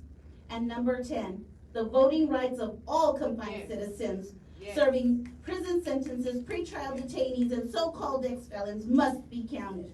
Yes. Representation is demanded and all voices count. How you gonna say? This is not just an issue of people who were born in this country. But right now in New Mexico, there is a hunger strike happening in Torrance and Cibola detention centers. I do work around immigrant detention as well, and we just did a phone zap to try to save Orlando de Santos Evangelista, who started and organized a hunger strike because prisoners were literally committing suicide because of the conditions that they are experiencing. In these immigration detention centers, they are stung with cow proddles. It is inhumane, the conditions that they are experiencing. As of last Thursday, in retaliation for this organizing effort, Orlando was expeditiously deported back to a country where he is not safe.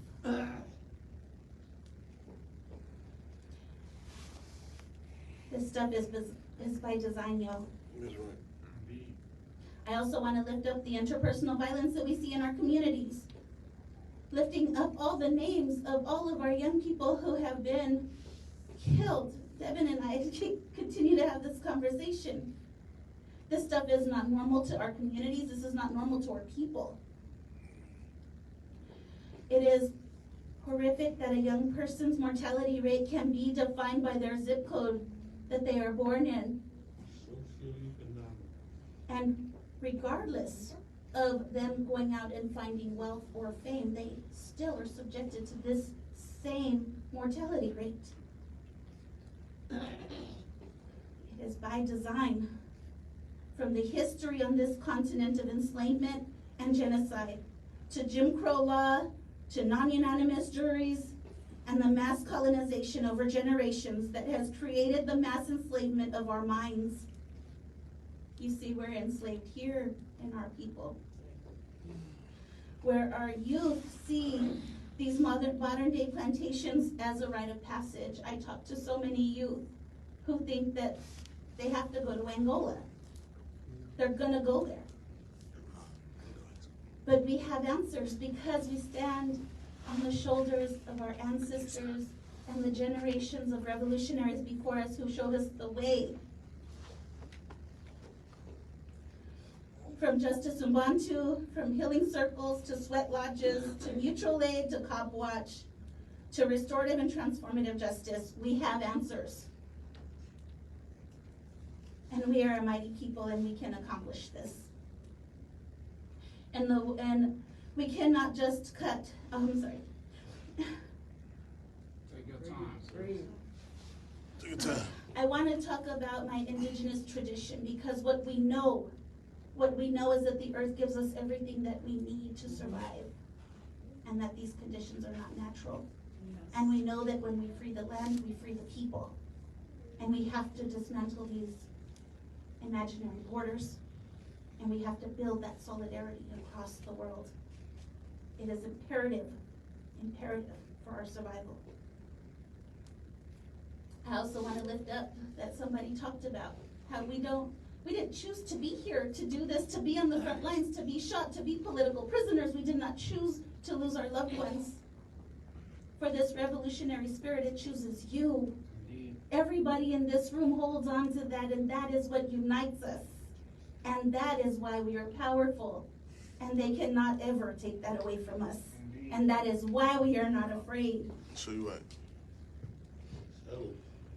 Malcolm X told us that we cannot have a revolution with the sleeping people. We must first wake them up.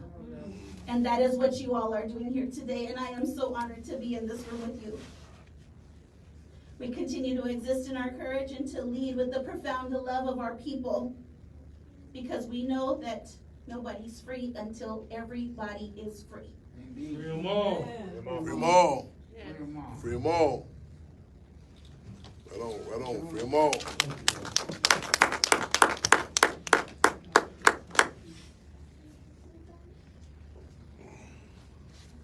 So I think listening to everybody here, we are well aware that our suffering is universal, right?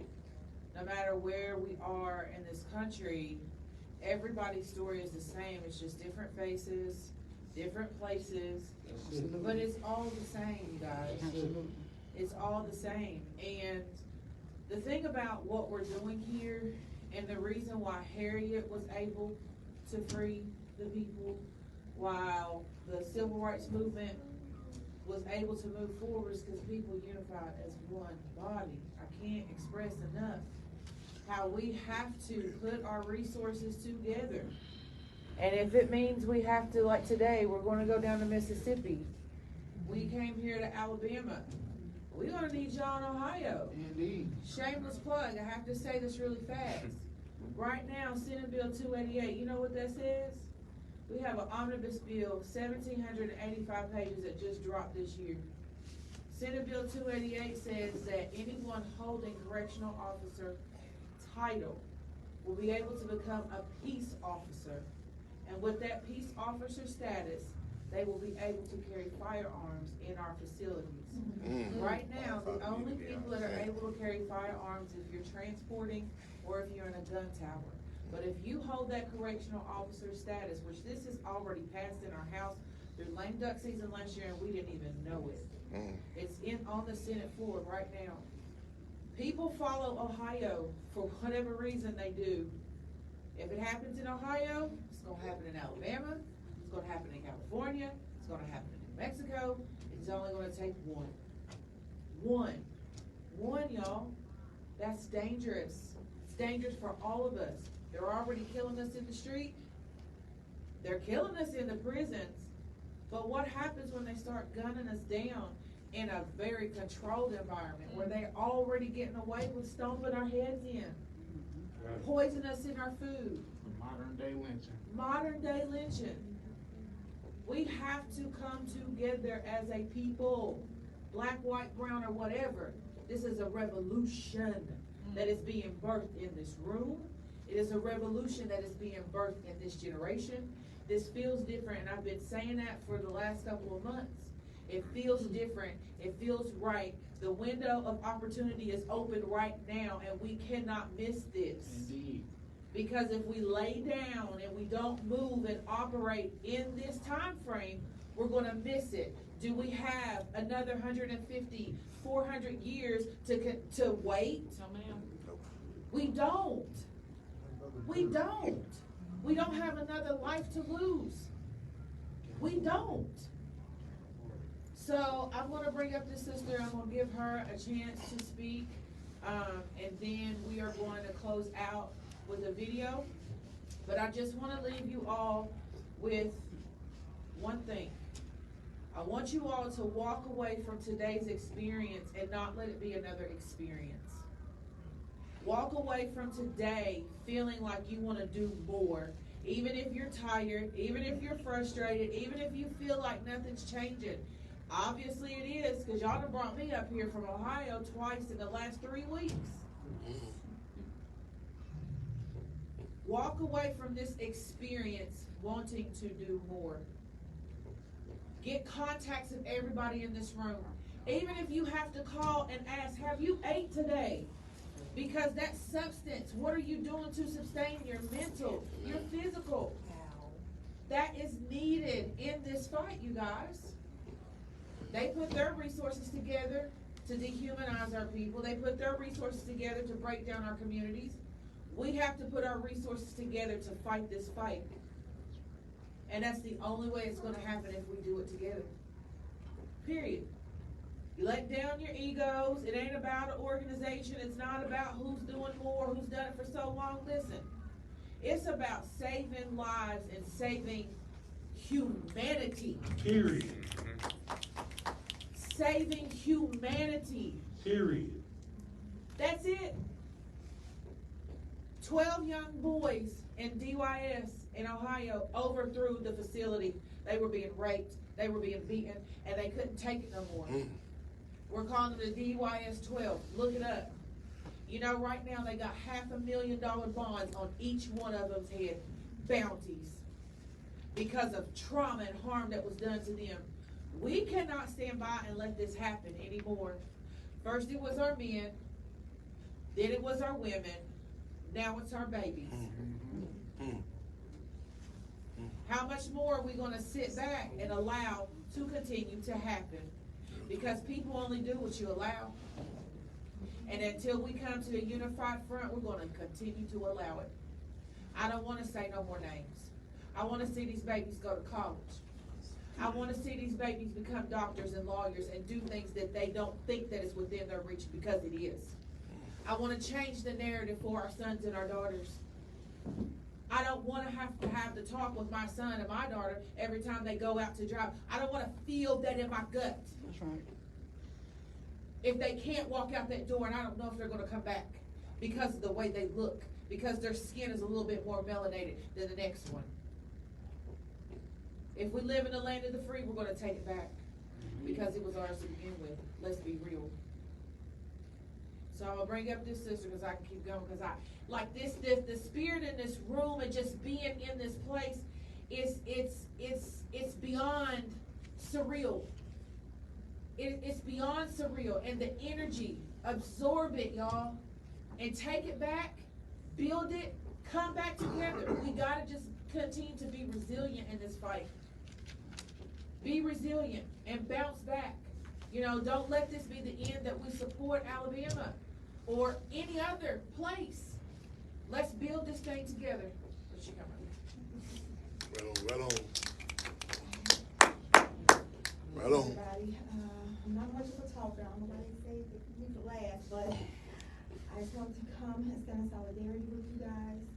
I'm not an activist. I'm a hurt wife, a hurt mother, a hurt daughter, sister. In my community, we be on the losing end, almost from hurt, especially our black men. My husband really didn't have a chance in Chicago. He was prey, and I'm not talking about prey as in P-R-A-Y, P-R-E-Y. The Chicago police made a vow to get him, and they also told him that if we can't get you, we'll make sure you do life in jail, but instead, he didn't do life. They gave him a sentence of death. They murdered him. and I empathize, sympathize with you. But one thing I do wanna say is that when people say it's not a black or white issue, it really is a black issue, because we don't have a chance. You know, when other races have their sons, they're so happy, they think about preparing what college they're gonna, they start college funds, what college they're gonna go to.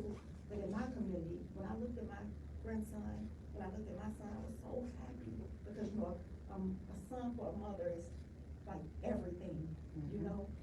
But when I looked at my son, because I had already at that time lost my father, I had lost my older brother, I was so happy to see his chocolate skin, but I was so sad at the same time, because all I wanted him to do was to live. And I prayed to God. College wasn't the first thing I thought about when I saw him or my grandson. It was, God, please just let him live. That's all I wanted, and that's all I still want. I can't do my husband's life is over with in this world. I can't do anything else for him but fight for justice. But I'm standing here for all the men and women that's held captive. That's why my shirt, I have shirts that say justice for Nick. But this time when I came to Alabama, I want the one that says, I wore the one that says fighting for them all. Because I'm fighting with you all. And I need you, we need you.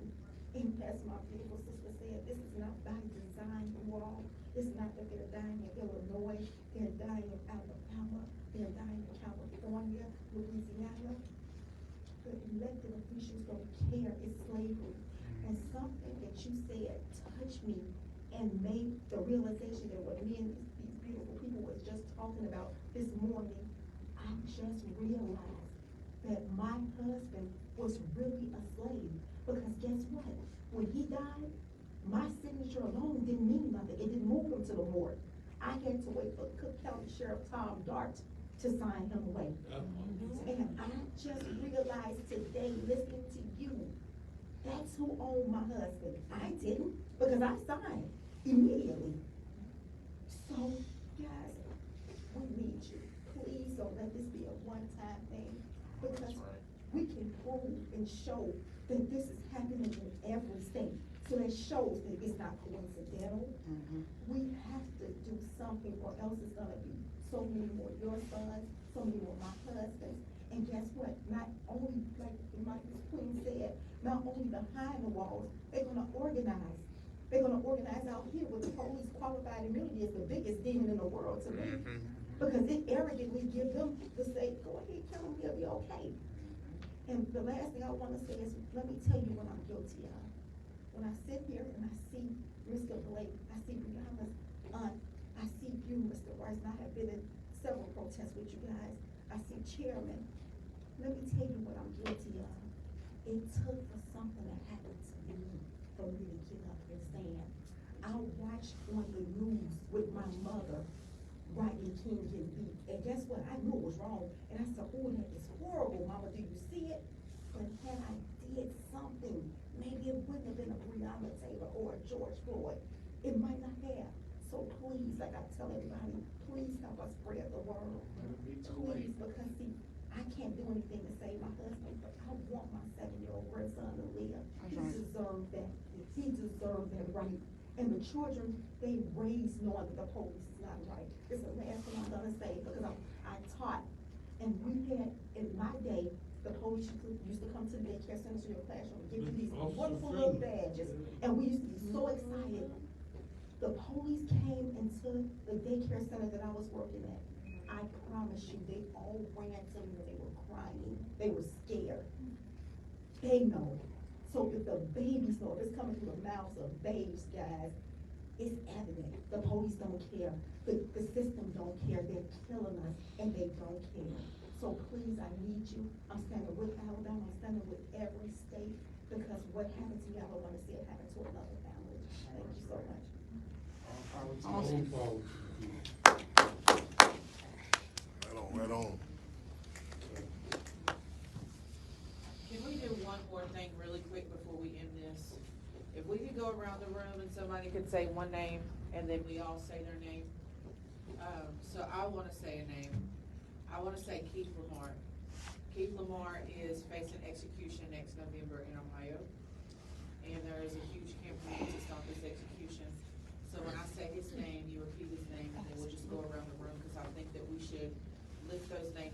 Indeed. So I wanna say, keep Lamar. Keep Lamar. Lamar. I'm gonna lift up the name of my nephew, Antrell Garnigan, who was ran down by a trooper in South Carolina. Antrell Garnigan.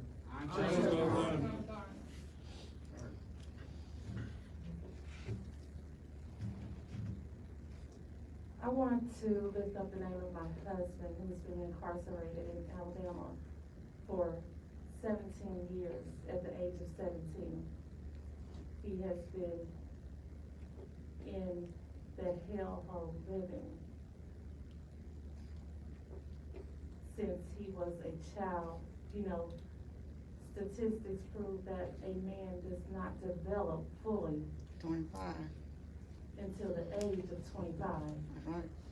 However, they charge our young men as adults.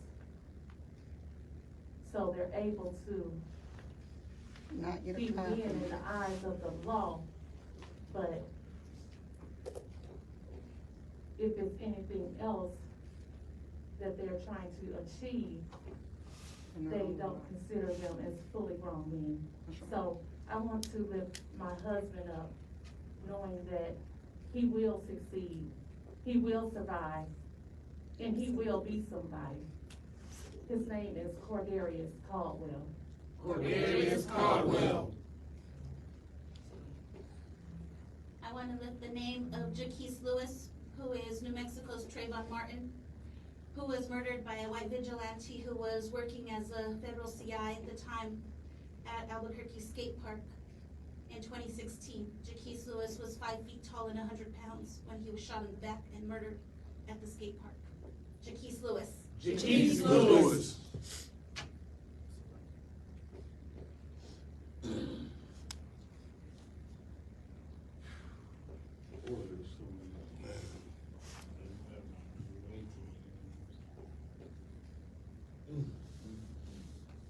Rattle them off. It doesn't have to be We'll just one, we'll say. Free them all. Free 'em all. Let's go with Marvin Haynes. He's looking at he's in prison right now, and his sister and his family is fighting to get him out of prison on a life sentence. Marvin Haynes. Marvin Haynes. Sir. Edit. Yes, I want to say her son named Stephen Davis. I had came to a prison reform meeting up here in Montgomery. Is where I had met a particular person who was conducting a documentary on Alabama prison, and she was asking me about, are there any names that I would like to throw in the hat about officers who are, corrupt? And I gave her a list of officers, but the first one I gave her, so later that night, she called me like, hey, the name you gave me, he just murdered an inmate, and it just happened to be her son. So, I just want to amplify that name, Stephen Davis. Stephen Davis. I'm gonna lift up my son named Lakeith Smith. Lakeith was 15 years old when he was charged with the murder of his friend who was murdered by a police officer. Lakeith later got sentenced to 65 years. So my son has been incarcerated from 15 to 23, and he's currently incarcerated. He's currently in he's a security 5 prison, a maximum prison, one of the dangerous prisons here in Alabama. So I'm gonna lift my son named Lakeith Smith, and we're gonna get him home soon. Lakeith Smith. Lakeith Smith. Get home soon. I love you, dude. Yes. Get home. Yes. Mama. It's you. I don't have no word in particular. Just say free them all. Free them all, I love them all. Free them all. We love them all. I would like to, lift my husband's name up, Kyle Forbat, because if it wasn't for everything, he actually wrote me a letter that I just read before I came here, that God put me and him on a path, that I met him while he was incarcerated, and then it took him getting stabbed for a lot to change and get us on this path. So I wouldn't be where I'm at, I wouldn't know everybody here if it wasn't for all of that, so I wanna lift up Kyle Forbat. Kyle Horvath. Get over it. You come up here. Me? Our people have been dying for a lot longer than there's been social media and hashtags. And the reason that I'm here today, what put me on this path was the murder of Lawrence Myers in 1995. 16-year-old boy shot face down on the ground in the back of his head by a white rookie police officer. He's the reason I'm here right now with you today. And I want to lift his name up and his family's name up to know that he will be remembered, and we are gonna get justice for him one day. Lawrence Myers. Lawrence Myers. I want to lift up the name of my cousin, Majid Cuffey. I just found out a day or two ago that he was beaten in Pennsylvania by the COs, and he's currently on life support. They're about to take him off anytime now. I know it. Majid Cuffey. Majid Cuffey. There's a man named Edric Brown in California prisons who is, served over 24 years of a life sentence for a crime that nobody was injured or killed or hurt at all. Edric Brown. Edric Brown. Gonna lift the name of Andres Guardado. Andres was one of the many, many people killed by this is LASD, crucial distinction, in 2020. The Los Angeles Sheriff's Department is the most well-funded, state-sanctioned gang in America. This is not an exaggeration. Officers looking to join a inter-LASD gang called the Executioners were doing something called Chasing Inc. This is all reported. They had to literally catch a body, and Andres was the boy that they shot. LA will not forget Andres. LASD is full of gangs, actual gangs, murderous gangs. Andres Guardado, free them all. Andres Guardado, free them all. I would like to uplift a young man by the name of Chaz Thrillkill. He was a Marine, well, he was actively a Marine, came home to Chicago to visit his mom on Thanksgiving break, saw a young lady getting assaulted, used the tactics that the government showed him how to use, and they gave him a 40-year sentence. So I just want to uplift him, Chaz Thrillkill. Chaz Thrillkill. I echo the sentiments of Brother Jacob Blake said. So many names, but so that's when the preface was saying free them all and justice for them all. But just up top of my mind, Gulfport, Mississippi, Jaheim, what's the brother's last name? Jaheim McMillan. Jaheim McMillan, young brother, young child murdered from the Family Dollar, Gulfport, Mississippi. Jaheim McMillan. Jaheim McMillan.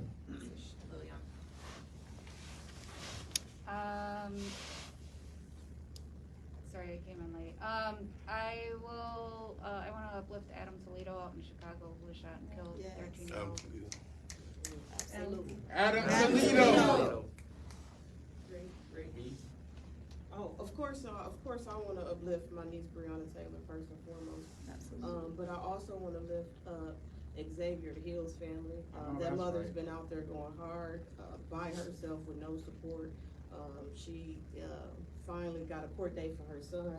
I just want the people in her neighborhood to reach out to her, and justice for all stolen lives who has been taken unjustly from us, and the lives who is unjustly incarcerated. So free them all. Free them all. I'm sorry. So- I have one more. Yeah. I don't know if Tina covered it, but Adante Washington, 16, who was shot and killed by a police officer during a botched burglary. Adante Washington. Sorry, y'all. Thank you. It's so much. It's so many. Michael McDaniels. Michael McDaniels was murdered in Ohio's prisons last February. It was all caught on camera. They beat him into a heart attack. The director of the prisons in Ohio did a 45-minute press conference and showed the video, and she said, "We are liable. We are at fault. We did this. His murder is our fault." The prosecutors at the state said, "We don't think that there's any injustice," and the correctional officers did not go to prison. I mean, it doesn't happen. The nurse falsified documents. They know this. She was fired. She got her job back. but I wanna say his name because we are fighting with his family to make sure these officers do not get their jobs back. So say his name, Michael McDaniel. Michael McDaniel. I got one more. Can I get one more? Yes, you just get one more. I have to uplift my sister, Tanika Shannon. Her son's Fred Cox, who was murdered out Greensboro, North Carolina. His anniversary is actually November 8th. That's coming up. So, she's been doing a lot of work, boots on the ground, to keep her son legacy going, in the honor of Fred Cox. Say his name. Fred Cox. And let me just say, the governor of Alabama, Kay Ivey, I want to lift up Nate Woods and his family. He was executed, even though all of the evidence pointed to him not even being guilty of the crime. He was there and basically complicit, from riding in the car. However, he was not there when the actual crime took place. So I want to uplift and hold Nate Woods, bless his heart, and his family up, and just keep them in our thoughts and prayers because they are still continuing to fight this fight. So if everyone would please lift up Nate Woods. Nate Woods. Got to throw one more real quick. Yes, come on. A family and a loved one that I had the pleasure and continually to stand in solidarity with, Marcella Sinet, who was killed out of Waukegan, Illinois, being a passenger in a vehicle while his girlfriend was driving at the time. So let's say Marcella Sinet. Marcella Sinet. My cousin. May I? Yes. I don't wanna say another name, I just wanna take just a quick second to address the speakers here. Does anybody disagree with us that slavery is still legal in the United States? Modern day slavery. Let's remember that when we leave here, and we offer solutions, and we talk about what the real problem is, because when you talk about things like mass incarceration, then you're legitimizing the genocide and slavery that is happening. Because if it was truly mass incarceration happened equally across the country, there would be 4 million more white people in prison. That's just not the case. We are dealing with a crime against humanity, and you cannot reform a crime against humanity. If we're gonna say that they're being kidnapped, and we have to give them the, what you call it, brother? We have to give them the Correct terms, ransom is the ransom, then these are slavers doing it, slave catchers out here hunting us, and those are overseers in there killing us. Let's get our mind right and change our mind. As one of my mentors said, Gil Scott Heron, the first revolution begins in your mind when you change it. That's right. Well, I just wanna say, it's, our day didn't go quite as we had planned, but it went according to God's will and His That's plan. right. You got that right. Those who were supposed to be here are here. That's right. Indeed. It's personal, it's intimate, we're family, and we're holding this space with one another. And just kind of piggyback off my brother Merrick, language is important. And we have to take back our language. It's important. We are not bitches, hoes, niggas, felons, cons, Speak on it, inmates, A number. a number. We are human beings. We are human beings. We all bleed. We all cry.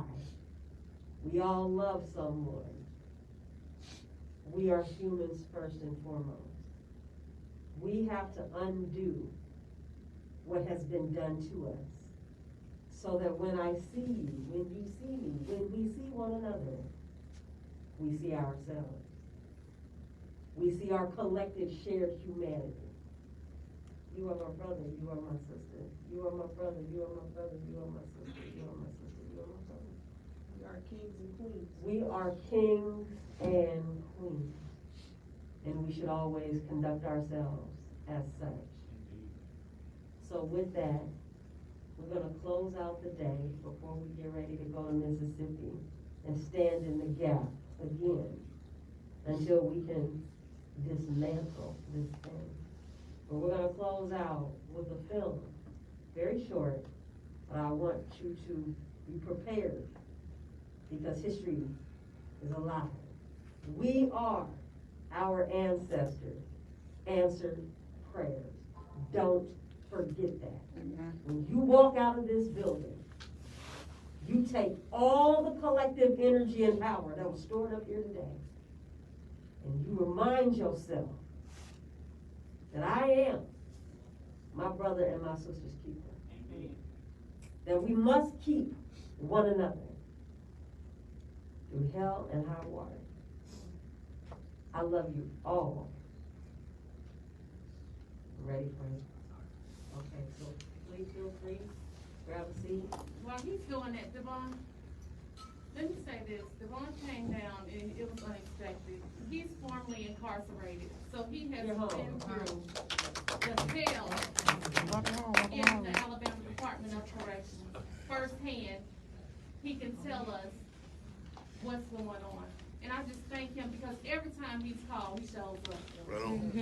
Every time. Right on. We have a lot of people that get out and forget the struggle. Yeah. So, Salute. my brother, I thank you. Yes. Salute. I love you and I thank you. Welcome home. Right on. Salute, bro. Make sure you get a contact. Again, So we do it if this. trigger warning. I'm putting the trigger warning out. Oh, yeah. Before I start this film, I think I'd be remiss if I did not say on behalf of the Southern Poverty Law Center, we are really glad y'all are here.